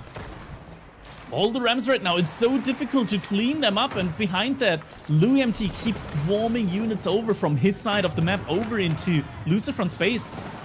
His income right now isn't the best, it's actually below LucifroN's, but with the army right now, with the pressure coming in, it might just be enough. But LucifroN looks to be stabilizing right now. 30 Janissaries back out on the map, and he's actually pushing back. He's pushing back for now, but look at everything he's losing behind it. There's still ranges, there's still siege workshops. All of this production is going down. It's gonna be so much harder to remass back up when these units do fall. He's at 120 wood per minute. That is basically one production building a minute that he can build. He cannot produce any more Sipahi without wood. He cannot put up any more production buildings. And this is looking really, really grim right now for LucifroN. Without more Sipahi, without more production buildings. Military schools have already gone down. I don't see a way for him to really come back into this anymore. If Louis is just able to get a group going, deny the trade, get a keep up on the trade line, it's game ending. And he's already starting to get that kind of ball together yet again, splitting up some units here and there, but for the most part, it is just all about attacking this southern side, and soon he's going to create enough room to start splitting off units to start messing with the trade. Great Bombard providing a lot of value here. Every single shot that goes into like these big groups of units is able to take down like 3-4 units at the same time. Pringles firing against Pringles. Louis has actually been missing the siege upgrade, siege works the entire time. Now that he's trying to get it, he doesn't have any more scholars inside of his mosque, so it's gonna take a while for it to come in. Oh, that's so... He still is missing the mining upgrade, although that one's less important than the siege works in my eyes at this point in the game. Siege is so important to keep alive. We're also seeing a great bombardment placement on the keep in the north side there from LucifroN. That great bombardment placement, I'm not sure how much damage it can do to buildings, but if it does a lot of damage, could potentially take down the keep there. It has just come in. We're going to be seeing some huge tones, like rocks getting thrown out by that. Oh, elephant, though, is the first focus. More of these rams starting to be transitioned. LucifroN's having to pull his army, though, away, and this is scary because this allows LucifroN full vision of this. He sees all of this. The keep's still helping fire down, kill a lot of this, and look at where the purple army is starting to reposture. Back towards the middle. Couple of Springles out there as well. LucifroN has somehow gotten a little bit of wood access there. Yeah, he's still chopping away at one of the wood lines there. Not a lot of wood remaining, but now fight happening here in the middle. Janissaries taking a lot of damage from the enemy hand cannoneers. Hand cannoneers do 50% bonus damage to the Janissaries. Or rather, the Janissaries take bonus damage from the hand cannoneers as they're ranged. So as soon as the Sipahi get melted, the Janissaries are exposed and they're going to take a lot of damage there. Spears remassing back up forward, everything kind of regrouping, but a great bombard's here, and this keep, it's going to get taken down, I think, before it finishes. It's close. Springles move up, trading on either side, and the keep, I mean... Yeah, it finishes. No, it doesn't. It gets canceled. Louis realizes not worth it, not going to be able to get it up. We gotta get a minimum of resources back for it, though. Janissary still able to trade great here against the hand cannoneers. Not in terms of damage, but in terms of attack speed, because Janissaries with the meta have a ton of attack speed. I think Louis really needs to snipe the meta out there every time if he wants to take these fights, because with the meta, the hand cannoneers almost attack twice as fast as the Janissaries almost attack twice as fast as the hand cannoneers. Yeah, and you can see Louis has lost that keep from the Great Bombard emplacement, so some more wood has been secured, at least for the time being. Louis looks like he's starting to hurt on the wood lines as well, but wants to get some of the forward ones first. Louis also started trading with his market in the north. So gold coming in that way as well. Now we see rams coming in here at the bottom side in the south. We finally start to be able to deny the trade here from LucifroN. But two great bombards is so devastating when it becomes your keeps, your economy, your production, and you can see how fast that those will end up taking it down, as well as with Janissary support, very hard to deal with. He can wall out with those spears. That happens. That's going to be quite hurting for LucifroN in a bit, because he still has more than 6,000 gold in the bank right now. He'll be fine. He'll be fine for a while. Yes, he will be. Louis losing some positioning points with this push, hoping that the keep helps with some of that siege, but LucifroN finally has the siege superiority that he needs. This feels really tough right now for Louis because so many Janissaries are there right now, and he doesn't have the siege advantage going for him anymore. Without the siege advantage, he can't get the Mangonels out on the field.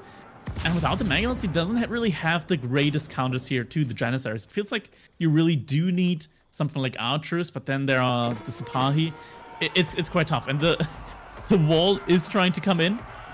Gets blocked though, body blocked by the traders. Yeah, LucifroN reacted just in time, but at the cost of that forward wood line that he had. And he's trying to position a keep for himself. Army numbers just continuing to fluctuate back and forth, back and forth. 54 spears for Louis, though. And yes, they may only be spears, but spears are still scary, especially in that big of a mass. Yeah, almost up to 60 spears right now. Such a big mass could be a really, really devastating front line. The Janissaries, they don't do AoE damage. So with that, it means the Spearmen are going to be a really, really great meat shield here for the Hand Cannoneers. Janissaries, I think, have a little bit less range than normal Hand Cannoneers. So it definitely helps a lot in these fights. Another keep falling just from keep fire that has been going on with this course of the game. And siege work is about to finish, and look at what else wasn't upgraded. The Mangonel upgrade, which he was utilizing those Mangonels so efficiently earlier on. Yeah, that upgrade is going to take 6 more minutes to come in. Oh, it feels like it takes forever, and Spearman trying to do a little wraparound, get punished for it though, out of position. 16 minutes. 16 minutes! Alright. You said 6, and I was like, yeah, that's probably right. 16 minutes is the expected time. That's, yeah, that is a lot. That's gonna take a while. Spearman trading out against the Sipahi here. Though the Janissaries making quick work of them. Actually only getting a single Sipahi here. See? Is this enough military from Louis? I don't think it is. I don't think it's enough. Great Bombard's also doing a ton of damage there. Yeah, it's not enough. Louis has to fall back here. Lose a lot on the retreat, though. Yeah, Sipahi's getting some great chase down hits on the retreat. Janissary's still continuing to push forward. LucifroN's getting close to wonder resources, I feel like, amount of gold he has in the bank. The Janissary attack speed is just so amazing when it comes to cleaning up these front lines.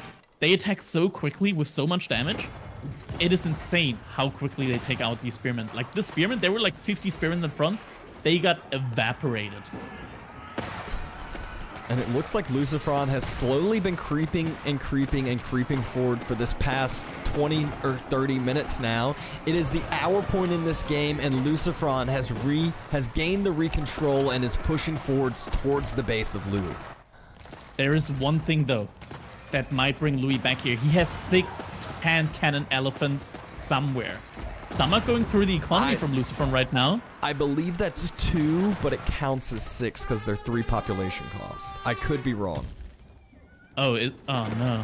Actually, yeah. it's not as big then. Never mind. I thought it was huge. It's not. Springold's taking some decent trades, trying to fire out on the siege on the other side. Louis actually able to finally pick up some of the siege, which has been haunting him for a while. But at the cost of the majority of his military. He doesn't have that same resource bank that LucifroN has. LucifroN's got 10,000 gold to buy whatever he wants. Elephant is one-shotting. The hand-can elephant is one-shotting the Janissaries here. All right.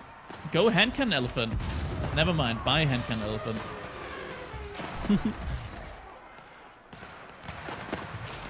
Buy hand cannon elephant real quick. Once those great bombards decide to focus on anything, basically whatever they focus on will be taken down.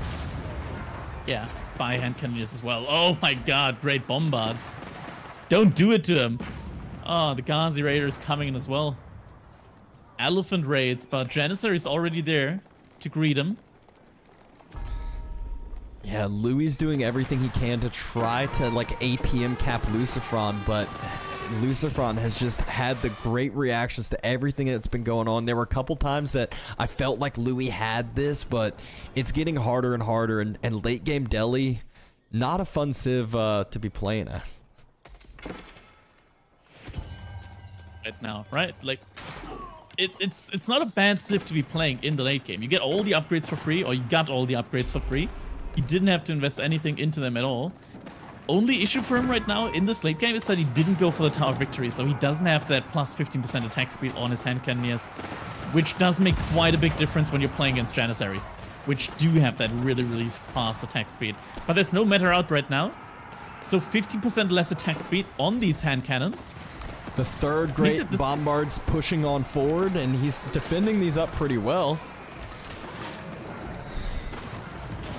Till now, the mangonels are back out, back in the front. Siege control now in control for LoueMT. But look at that. Look at the queue from LucifroN. 7 Springles in queue. He is not gonna live the no siege life again. I mean, when these great bombards turn, they just do so much damage as like mangonels essentially. But LucifroN's actually the one who's having to fall back and regroup yet again. It's just been this crazy back and forth consistently throughout this game. Rams also getting taken down quickly. Janissaries arriving from the top rope, and with that another meta. And I feel like as long as the meta is there, these fights are going to be going in LucifroN's favor. Yeah, I mean, just having whatever bonus he's choosing, it's extra bonus that Louis does not have. No Tower of Victory attack speed, like you mentioned. The siege superiority, I think, is really what becomes key here in this late game, and it's so hard to deal with that against great bombards and Janissaries. We can see that push starting to push forward again and again. Louis losing more military, does not have the same queue as LucifroN does. Springald's getting taken down, last few elephants getting taken down, and he is needing to regroup yet again too. LucifroN moving forward. Matter gets taken down though. Louis starts to kite back and forth. Janissaries aren't all focusing down the elephant, and every time the elephant fires, well, it's goodbye elephant again, but every time the elephant fires, in theory, it takes down a Janissary. So many Janissaries out.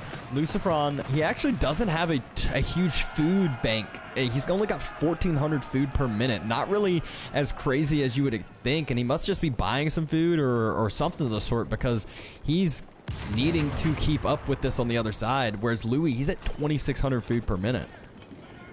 At the end of the game, when we look at like units killed, I think both players probably killed like over 2,000 units at this point in time. It's absolutely wild, and I feel like this game could still go on for quite a while. The issue though is that now LucifroN has 6 Springles out again. With that siege control firmly in his hands, it's gonna be quite tough for Louis to come back here siege-wise, and Louis is actually the one right now that has some wood issues here. Yeah, he's kind of tried to get right back on that northern wood line that he was on earlier, but he's got his whole forward production that's starting to get taken down. LucifroN's getting really close to knocking on his base's doorstep here. Once again, army going forward. So it's just this big Janissary ball that is so deadly to push into. Springles firing upon Springles, but there's just so many right now out from LucifroN. Big mango shot, potentially. Actually, never mind. Where'd that one go? Went like nowhere. Another big mango shot. Mango takes down the Great Bombard on the other side, but even still, at the end of that fight, LucifroN sitting with 60 military, still has his 21 siege superiority compared to 6 siege on the other side and 27 military units. The Great Bombards get to still continue to fire at everything in their path. Louis, he's been continually streaming in elephants towards the top side, but every time they're getting taken out by that one keep that has the Great Bombard emplacement on there. And now there's stonewalls at that side as well from LucifroN. Keep goes down. That was the pesky keep that was causing so many problems at like the 25-minute mark. It's finally been taken down. Is that what finally allows LucifroN to push forward and have the difference maker? Springles out here now from Louis once again. Springled on Springled action coming in. Oh no, Springles hitting Sipahi instead. Ooh, this looks bad. Does manage to win out in the Springled war though, but all the military units have gone down. Has to pull back. The Springlets are going to be exposed. Yeah, the Springlets, they might have won the siege superiority war, but the whole entire rest of the military has been obliterated. Louis is finally looking to be done, and there it is, an hour and 7 minutes in, and Louis is not able to take game number 2. LucifroN ties up the series 1-1. This has only been the second game of the set, man. I don't know what to say. This was a long one. This was a long one, and they have absolutely been wrestling for it. It was such an even game the entire game throughout. God, that one, I mean, there were multiple times where I felt like LucifroN was about to lose. Louis was about to lose. Then it went right back to LucifroN about to lose until finally we just saw LucifroN had too much to handle. He had that trade route going for too long, and the great bombards and just the overall Janissary superiority. Yeah, it feels like it all kind of came down to Louis not being able to deny the trade from LucifroN. Like, that trade was literally the lifeline from LucifroN. Without it, he was spamming Janissaries nonstop, a really expensive unit gold-wise. And it just felt like it just was too much to handle here for Louis. Just the Janissaries being so good. People say that they are weak, but those people clearly don't play enough Age of Empires. Yeah, I want to see the statistics over here on the military and the economy. Oh my gosh, 112,000 gold. He doubled the amount of gold that Louis got throughout that game. That is a lot, but let's take a look at the military. I want to see how many units have been killed in this game. Must have been a ton. Oh. See, it's not as many as I thought. I thought like 2,000, but we're still at 1,000 units plus killed on both sides here.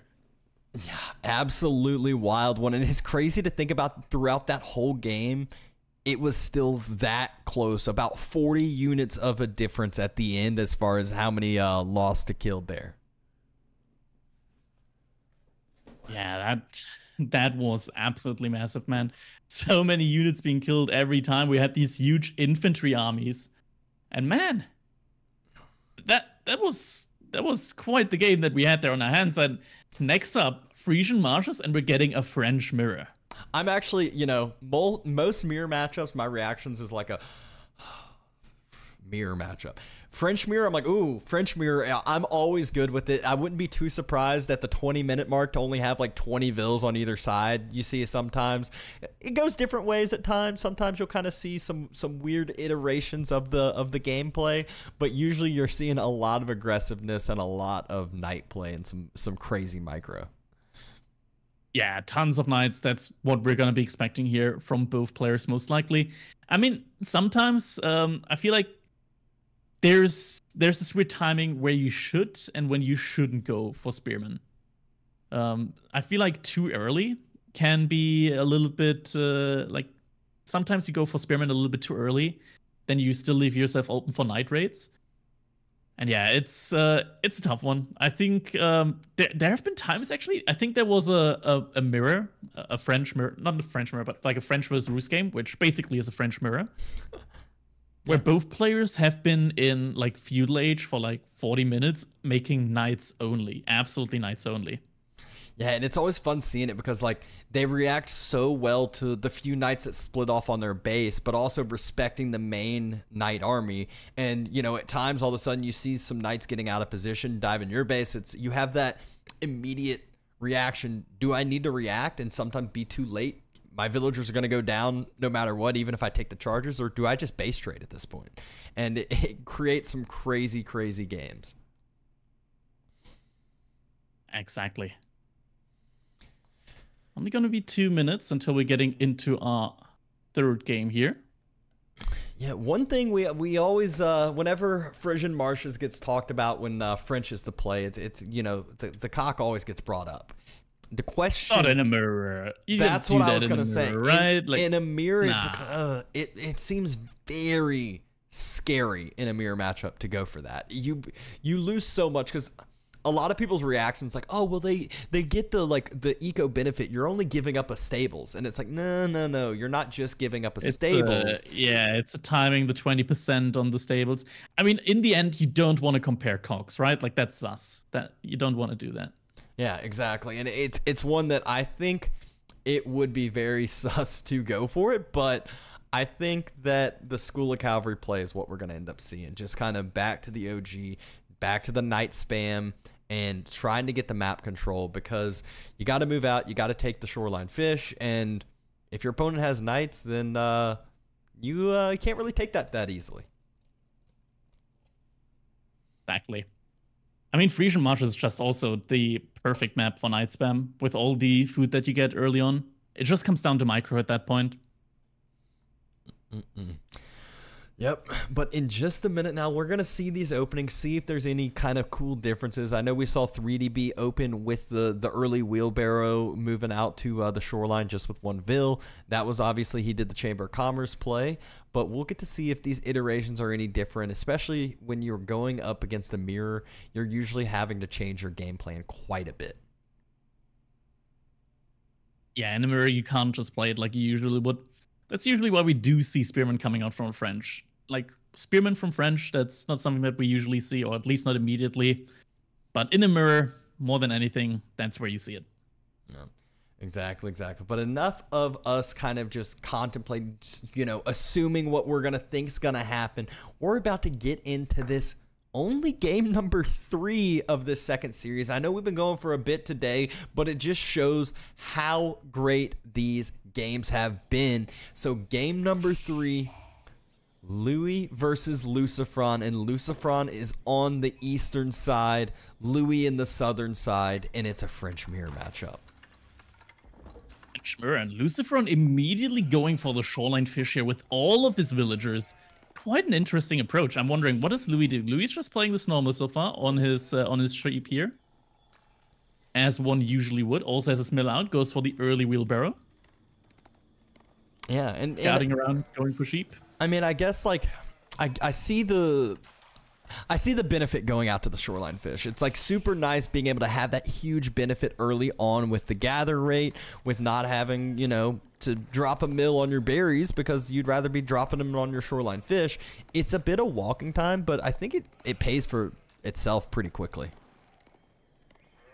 Definitely. A food per second compared to 0.8 food per second does, like, if you just walk a little bit, like the villagers walk for like 10 seconds, that it's worth it. It's worth it really, really fast. Also, wheelbarrow coming in from LucifroN as well.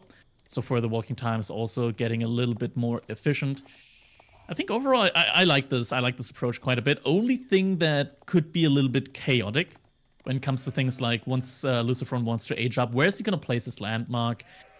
If he plays it forward, what are the implications from that forward landmark? Could this potentially be the case of Louis, if he gets like enough knights out that he could just camp the landmark, snipe out any knights coming out of it? Those kind of things are what I'm thinking about right now. And yeah, it's going to be interesting to see how exactly LucifroN plays this. He still has villagers next to his TC. That's going to be main question. Where is he going to place that landmark? Right. Yeah, it's definitely a main concern. I like looking at kind of the comparison of the base layouts in a mirror matchup. Both have forward berries. Both have back gold veins. So it's not like any one player is too much at a disadvantage as far as the base layout goes. Very, very similar overall structure. And so we'll see how much of a mirror this proves to be. LucifroN already dropping that School of Cavalry. Even though he went out onto those shoreline, he's the quicker one to age up. Next to his gold mine, which is interesting. Not only does it mean that his knights are going to be immediately in position to protect his gold, but it's also going to somewhat body block incoming knight charges. Or at least means that they're going to have to walk around it. So that's going to... It does provide some benefits here, for sure, for LucifroN. Yeah, Louis dropping his School of Cavalry, 5 villagers on it as well. So we'll just be a second or two, 5 seconds or so delayed comparatively. But once those first knights come out, it's so much more difficult to stay out on those shoreline fish, to stay out on some of those resources. But LucifroN, it's done its job. He gets to use all those sheep later on where those are safe and secure. Both players aging up with 5 villagers on the age up, going for faster age up timing here. Probably both gonna have enough resource to immediately drop down. Or rather produce a knight. And look at that, LucifroN dropping another mill here. As the French, mills only costing 25 wood each. Means though, the little bit of idle time here. It's not gonna have enough resource immediately for that knight. It's gonna have to gather up a little bit more.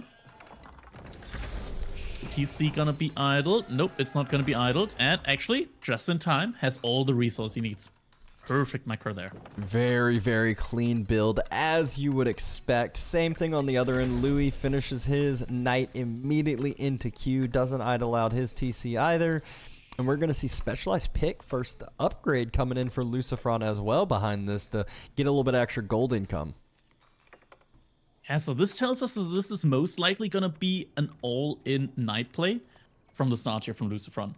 Oh, did he cancel it? He did. All right, cheeky. Never mind, not gonna be that. Oh, and he does it again. LucifroN's just playing with us right now. I'm sure he needed to prioritize something else. It might have been lumber camp that he needed to prioritize first before the next drop off, or who really knows. But probably had a good reason to cancel that. First scout spots out the knight from Louis. And we'll just probably dancing with each other. Yeah, they'll probably just track each other for quite a bit of time.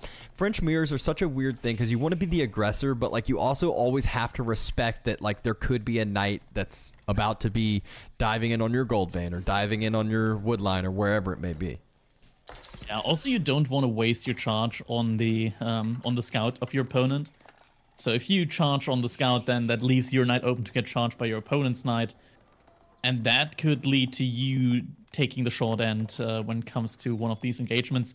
Knight and the scout now moving out from Louis.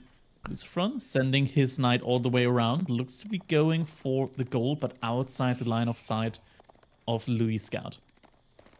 Yeah, I'm assuming that Louis yeah, there it is. Louis just has the knight sitting on his gold ready for any sort of charge coming in. Again, the problem though becomes if LucifroN gets charge damage in and Louis doesn't, or better yet, he charges in, hits a vill, and dives right back around.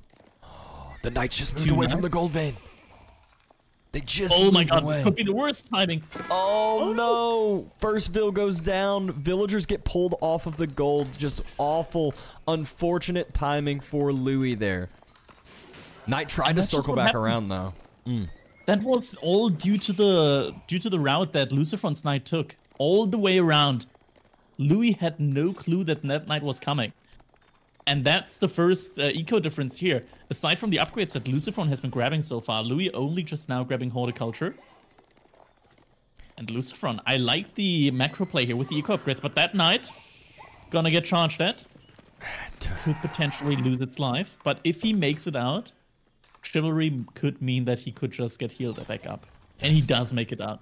Yeah, still a good amount of damage goes down on that, so kind of will be taken out of play for a while, which allows Louis to kind of be the aggressor now. He can start to head over towards the other side because he should, in effect, have the knight numbers in a sense.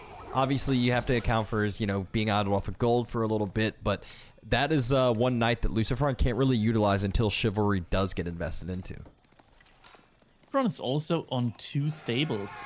Louis, I think, is only just made his 2nd stable, and LucifroN's also getting a blacksmith up at the same time. So he's also going to have the free +1 damage upgrade. That's going to help him quite a bit in these fights. Yeah, that free +1, it's one that you like, at first you don't, ever since the knight charge change, you're like, I don't really need it as much. But once it becomes a mirror matchup where it's knight on knight, it actually ends up providing a huge benefit for you over the long run. Lots more knights now in queue from LucifroN. Both players just really embracing the French army composition here. LucifroN, though, the only player so far that has gone out to the shoreline fish. Louis is exhausting his sheep in the meantime, and I feel like as soon as LucifroN feels the need, or rather feels like he can't keep on gathering from the shoreline fish, he always has the option of just going back to that sheep. Exactly, and that one villager that we saw get taken down has been the only difference of this game. However, at this point, LucifroN is up one single knight, just took out a scout, but has had one knight split off for Louis on top of these shoreline fish. Wasn't quite able to close. Get a villager kill. Yeah. Yet. Still isn't quite able to get a Vil kill. Takes some decent trades. And on the backside, though, LucifroN, successful raid. 2 Vils get taken down. There's an outpost there that was ready and waiting, but Louis distracted microing at LucifroN's side of the map. LucifroN is so good in these French battles, and man, just perfectly played. The 2 knights there getting so much value, distracting Louis. Louis doesn't have any more gold right now. After these knights have been getting produced, he needs the gold in order to continue producing knights right now. And all these little things, they're adding up. LucifroN is now also getting chivalry. Yeah, the first one to chivalry, it usually is a sacrifice when you get chivalry. It's a long upgrade to get for one. You're idling out of stables, so that means the knight's not coming out. Instead, it's just you're waiting on chivalry. But he still has the numbers because of these effects. He's up to 3 Vils, so that's slowly going to eke out more and more of a lead as well. LucifroN, again, with the micro, splitting up his units and just waiting. Lying in wait for the moment that his opponent doesn't expect it anymore. And that's when that one knight is gonna come around and go for the gold mine again. Nope. LucifroN has had to pull off of that shoreline fish, but it proved to do exactly what he needed. Give him that extra food bonus while he was needing it earlier on, while he was on the other side. And right when Louis started to be the aggressor, he's safe, secure on the sheep. But one knight loses its life. Just when chivalry completed, that knight could have been complete again, but at the same time, raid coming in. Didn't kill a villager this time, though.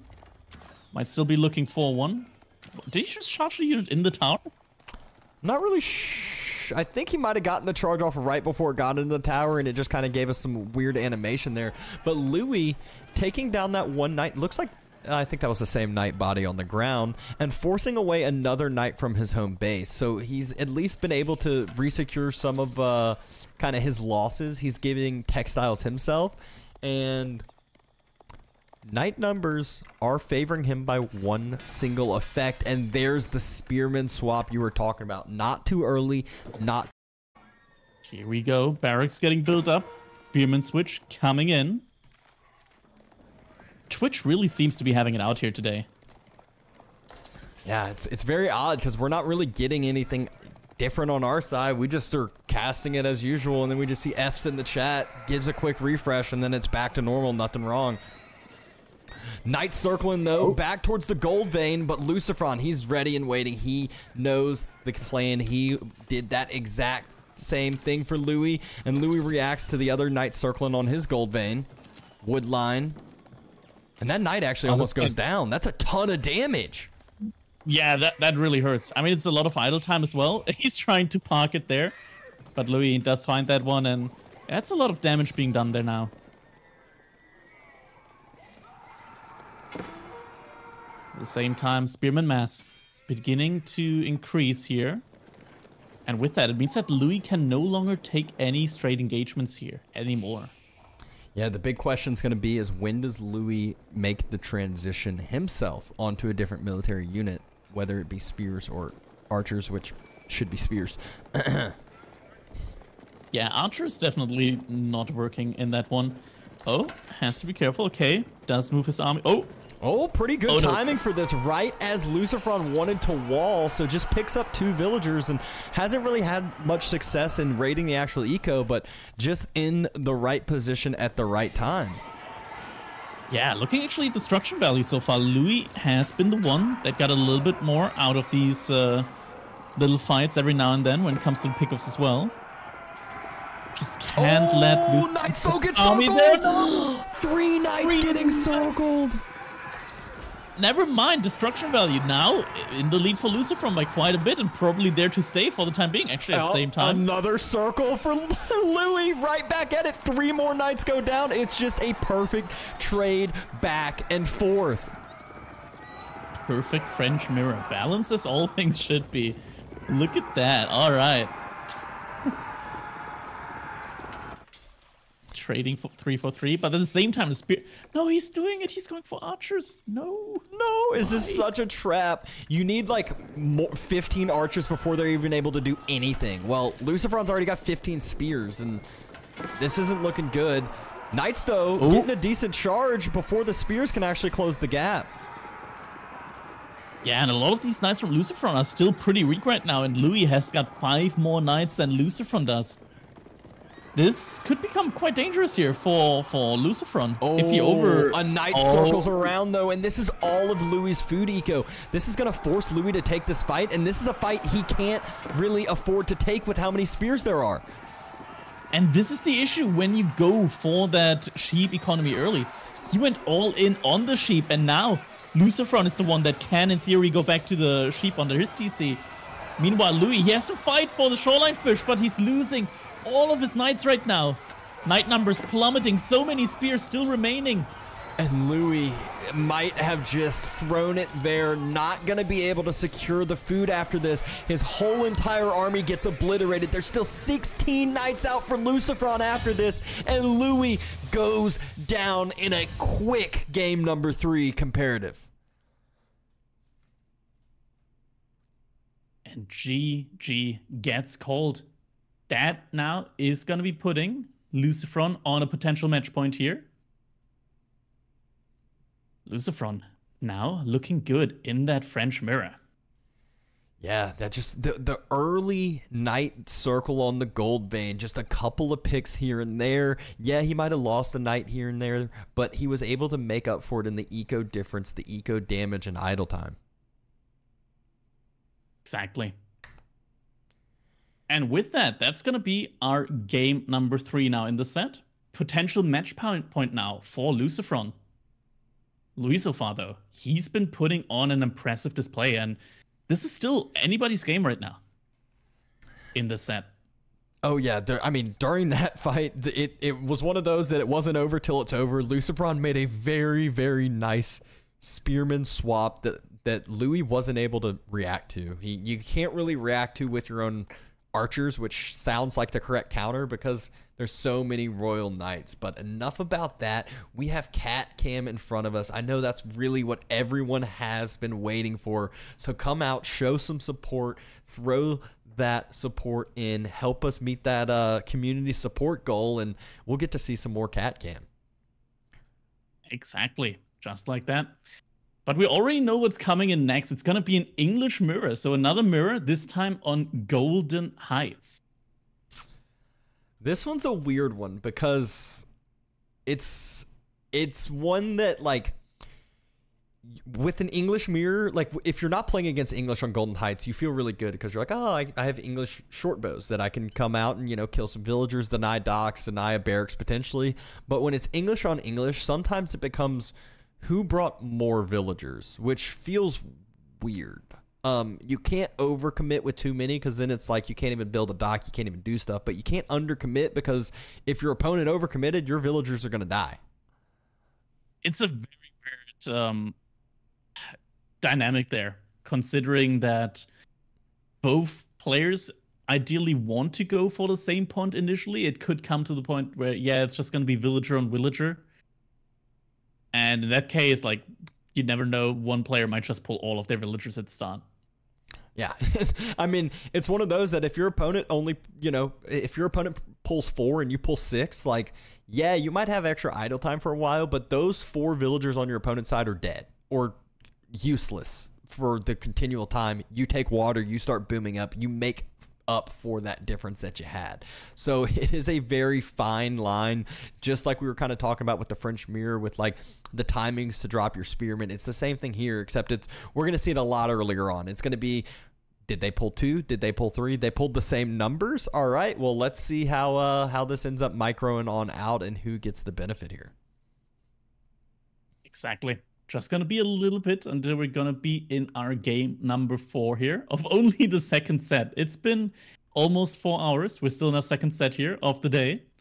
We've had quite some games here so far. The first set, probably like my favorite set so far. So if you haven't watched that one yet, or rather after this tournament, probably best time to watch that one is going to be tomorrow to analyze that one, because there have been some amazing games there. And here we go, game number 4 about to begin.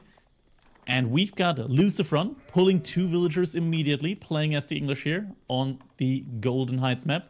On the opposite side, in the color purple, we have LoueMT also playing as the English, and he's not pulling anybody. He pulls 0. He was probably just going to be scouting on out. I love the scouting pattern by either of these players. Well, first off, if he had run through there, his villagers would have been taking quite a bit of damage with 4 wolves in that path. But Louis needs to figure out how many LucifroN sent, and then what's the reaction there, because Louis could just choose to go full into Feudal Age and full commit into aggressiveness, deny the wood line, and just go into your opponent's base. And he's already moving out onto the gold. That might be his plan. Yeah, fast Feudal Age looks to be the plan here from Louis. On a map like this could definitely work, because the dog comes out a little bit delayed. He's only just now started building it a minute into the game. So there's no additional food income yet for him. And with that, on a map like this, I think that this can really, really work well. Question is going to be, what exactly is he going to do? Is he then go in order to deny the food income from his opponent on the water? Or is he just going to look for some damage on land instead? I feel like this is one of those with English mirrors that once you go to land, and the reason I say that is because even if, you know, LucifroN ages up with water, if you're denying wood, your opponent can't equalize ever with longbow numbers. He can't drop production. He can't drop other things. He can only produce out of that council hall he ages up with, and wood is a hard resource to get when your opponent has range. That's true, especially for longbowmen. If you're in a position to completely lock down your opponent, it's going to be tough for them to come back. I mean, the English, though, should potentially be in a position to, if it's not a ton of longbows, they're able to pull the short bows and get rid of them, just with villagers. Still, it's going to put them in a hard spot. And there we go, Council Hall now coming up. Still no gold income for LucifroN right now. The timing here could be crucial, but he's only going up with 3 villagers. Make it 2. What? So second TC most likely then. It does look like second TC. He's just going over to the stone, and a very odd choice in my eyes, just forfeiting the water. Guess he's saying it's not as big of a deal being English, knowing that, you know, they can have a big farm economy. They're not having to move out of the, you know, comparative to other civs, China, Abbasid, some of these others, where they're going to be moving out a lot sooner when they go multi-TC. English doesn't really have to as much. Second TC can still, like, it can still help a lot, and the scaling definitely helps you long term. The water on this map specifically, it's not the biggest, you could say. And especially when it comes to like the unit composition that you want to be going for, it's usually not heavily food focused early on. In an English mirror, you want to get longbowmen out. For that, you need wood, right? So the water doesn't really directly translate into that as much. Yeah, and you can see LucifroN scouts out the stone already. He's circling around. He's got a scout parked right in front of that stone. So he's going to know the timing, going to know when that second TC is going down, and the whole entire path there. There's no reason why. I mean, obviously he knows that Louis aging up too, because there's no reason to be on stone if you're not. Exactly. Louis also knows that LucifroN knows, with both scouts meeting each other there. Full of fishing ships already out there, getting a lot of food right now. Almost 400 food per minute right now for LucifroN. During the age up, Louis doesn't need to gather as much food, so it's expected to be a little bit lower right now. Yeah, especially with going fast second TC, usually you'll only see 4 villagers on the food. I think we saw 5 with the overlay we were seeing earlier. But now, LucifroN trying to equalize this timing, pulling an extra 2 villagers, or 4 villagers, I guess in this case, to age up isn't the biggest deal because he's made up for that with his water economy already. Yeah, gets a huge amount of income with water. Question still is, like, what's the army going to be like? It's just going to be longbowmen from both players early on. I think the entirety of Feudal Age, pretty much. Guess we could see some men-at-arms, but even then, I feel like Master Longbows just beats that out. Yeah, it's such a weird divide because, like, you always are trying to kind of figure out what your opponent's matching with, too. And the first one I feel like to falter away from the longbows is usually the loser. Because usually you're realizing you need to do something differently, whether you took bad trades earlier, you took a couple losses, whatever it may have been. But the longbow mass is usually what you'll see in the English mirrors until Castle Age and on. EC is going to be coming up on the deer there towards the front-ish side next to the wood line. Scout just following around. Could potentially kill 3 sheep there from LucifroN, but now it looks like LucifroN is just going to be blocking this TC spot here. Also just splitting up the... You can always just use those short bows to be annoying. I think it's like 3 shots with that many short bows would end up killing the scout, but not a worry about it as of now. The second TC is on its way, but the food income for LucifroN is off the charts right now, and he could just choose, like, instead of, like, you say 1 TC all in to counter out the 2 TC, it's like this isn't even 1 TC all in. This is fishing economy all in, that he could easily have a huge timing push to counteract Louis. Yeah, exactly. TC hasn't been built yet. So right now the scaling from Louis 6 minutes in, it hasn't even come into play yet. It's going to take a while for it to come into play. Only starting now. Yeah. And even still, those deer and that location, I talked about it with the woodline earlier. Well, now, like, these longbows, they can use that range so effectively out on those deer that we saw a few get killed further out. Well, those will get denied. Those will get punished a little bit. 7 longbows out already right now for LucifroN. Louis actually using his longbows to loop around. But most of the economy from LucifroN is to the left side of his base, so I feel like there's probably not too much damage to be found. Oh, with no. Those 2 longbows.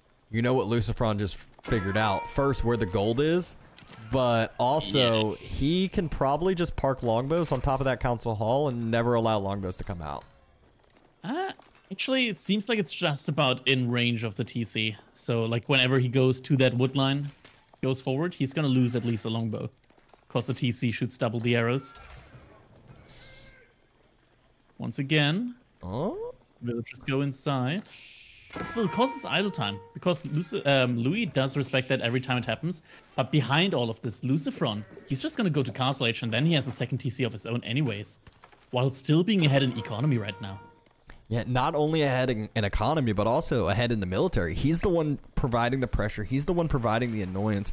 Louis had to reposition to a different gold, and LucifroN can just walk over there. It's not like Louis has military to defend that location. And what's LucifroN do? He has a scout already at that location. He spots it out. He's going to move right over there. LucifroN, in theory, once he goes up to Castle Age, he can just make men-at-arms, get the armor-clad upgrade, and then he'll be able to completely dive anything. Longbowmen here dying to the TC, not being micro properly, losing their life for free now. And LucifroN going around, causing absolute havoc. Stable has been dropped by Louis, but nothing to be produced from that anytime soon. I mean, that's going to be such a food deficit now that you're talking about if you're going to be producing horsemen, and I don't think that's Louis' plan. I think Louis trying to match a castle timing, but he's not having the same type of effect there. Like, LucifroN's produced 11 longbows, Louis produced 2, and LucifroN's going up. Yeah, looks like it's not going to be a men-at-arm play. Instead, Mass Knight's going to be the play here from LucifroN. Will probably just fitting his playstyle a little bit more. King's Palace now going up, 9 villagers on it. And in the meantime, still, the food economy on water going to be active all throughout. LucifroN still 8 economy ahead.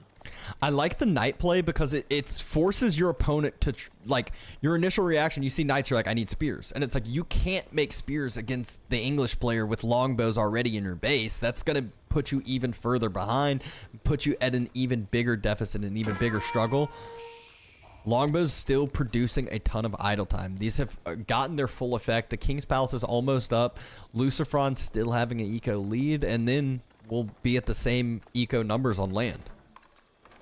Behind this, though, Louis is not too far behind. He's behind by roughly half a minute to quarter of a minute, 3/4 of a minute. He can still go up himself with the King's Palace and then just make crossbowmen from his council hall, and he should be fine with that. Still, he's investing into these stables, but he needs to realize that he's gonna be the one on the defense here for quite a while. Yeah, I mean, that's just the problem when you're investing into that TC play. You know you are going to be the defender. That being said, he is still committing to these stables. He gets it up, and the King's Palace is also being built up in the middle of his 2 TCs, but LucifroN is about to just spam a bunch of knights towards his base with 6 in queue. Yeah, he's also getting a blacksmith up for the armor upgrades on those knights. And this is where I think that Louis cannot really go for the mass knights. I guess he can make a couple of knights, but he needs to mostly focus into crossbows. Use the crossbows, use choke points in order to get maximum effect out of them. The wall right now is good. He needs to buy himself some time here.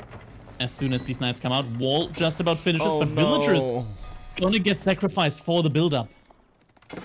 Gonna get sacrificed. The wall doesn't even fully, I mean, yes, it has fully finished, but it hasn't been hammered all the way, so it can easily be burnt down quite quickly, or just run around. Oh, quick wall. Quick wall. It'll be up. Yeah, it'll be up. It'll be up. That could have been really close, though. But look at how tanky those knights are. That TC, it's basically isolated, left on its own by itself. Not much to do.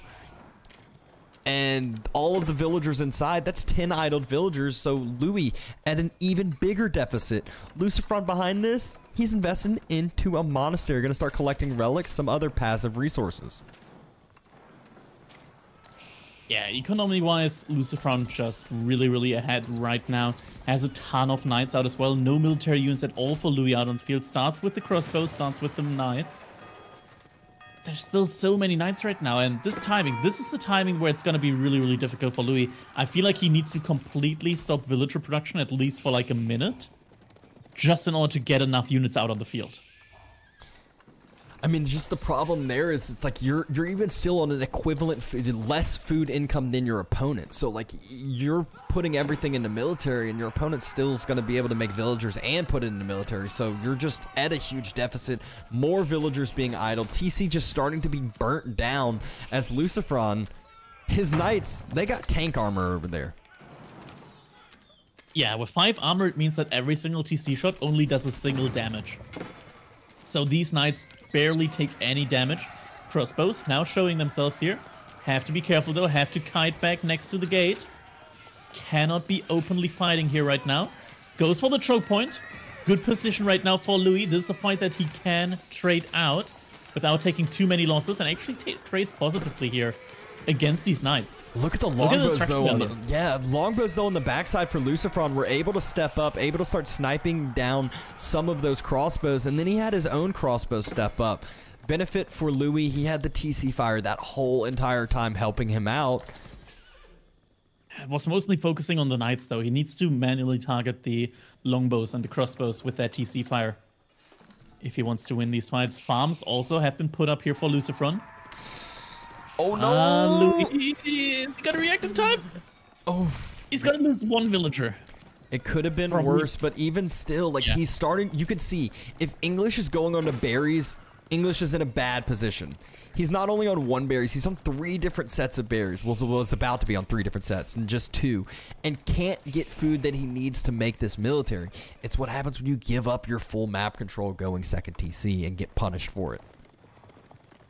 Now he has very little wood income. With that, he can't go for farm transition. LucifroN, he's just non-stop producing units right now. Now, longbows coming in, potentially looking for snipes once again.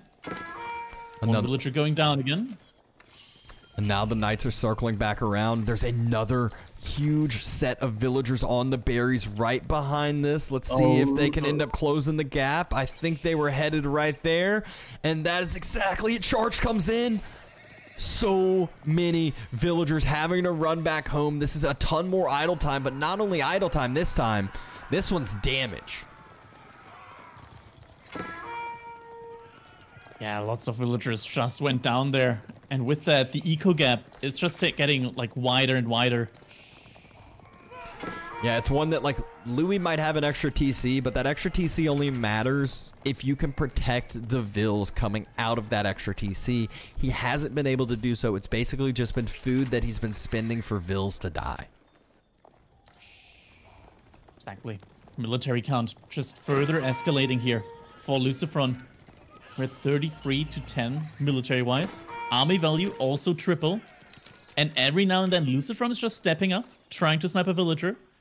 And it shows that, like, as you said, even though it's 3 TC versus 2 TC and Fish right now, Fish that is not getting further expanded, he's not producing any more fishing ships at this point in time, the economy from Louis just cannot catch up. Cannot catch a break here. Now Louis is trying to wall, get some walls up. And there it is. Siege engineering starting to be invested into by LucifroN. He also has 3 relics secured at this point in time. So not only does he have the eco lead on the numbers, he's got the passive resources in the bank and could easily secure another relic as well. Louis just queued every single eco upgrade, and that is just before the big push is going to be coming in from LucifroN. Not the greatest timing for that. Would love to see some blacksmith techs instead. Might help a little bit more in these fights because it takes time for those eco upgrades to pay off. Yes, he has a ton of villagers for those to pay off with, but look at what is about to head towards his base. It's not knights. LucifroN made the horseman transition because why? He scouted out the crossbows. It's all crossbows. It's all, actually, it's not even all knights. There's 4 knights on the other side. So he has the front line to dive the knights, and then his horsemen can perfectly surround, kill crossbows. Now, Rams are going to be coming out. He's just going to be focusing onto that second TC. There aren't any blacksmith upgrades right now for Louis, so these TCs don't really do too much damage. At the same time, LucifroN does have a blacksmith upgrade for his horsemen, so they don't take enough damage there at all. Yeah, and at the same time, oh no. Assist. Oh, they barely see each other. The Nightmass actually running back, sees the villagers, I'm sure, but the main, well, the secondary TC that Louis built has been taken down. It was already at half health when LucifroN was making this push from the earlier night burning. Now loses all the vills inside of there. 27 villagers have gotten taken out compared to 0 on the other side. Yeah, this is basically game over right now. It just depends on when LucifroN decides to put the final nail in the coffin here, and it looks like he's going for it right now. Rams coming on to that landmark. The boar has been taken by Louis. He's gotten some of his food problems figured out, but not really in time. Not what he needed to make, as there is a triple the army count essentially in front of his base, diving in, rams burning down the king's palace, and this is looking like LucifroN is going to be taking the second series of the day. And with that, GG gets called by LoueMT. LucifroN with the 3-1 victory. Louis, though, at the same time, putting on a good show here, even taking the first game and almost taking the second game as well.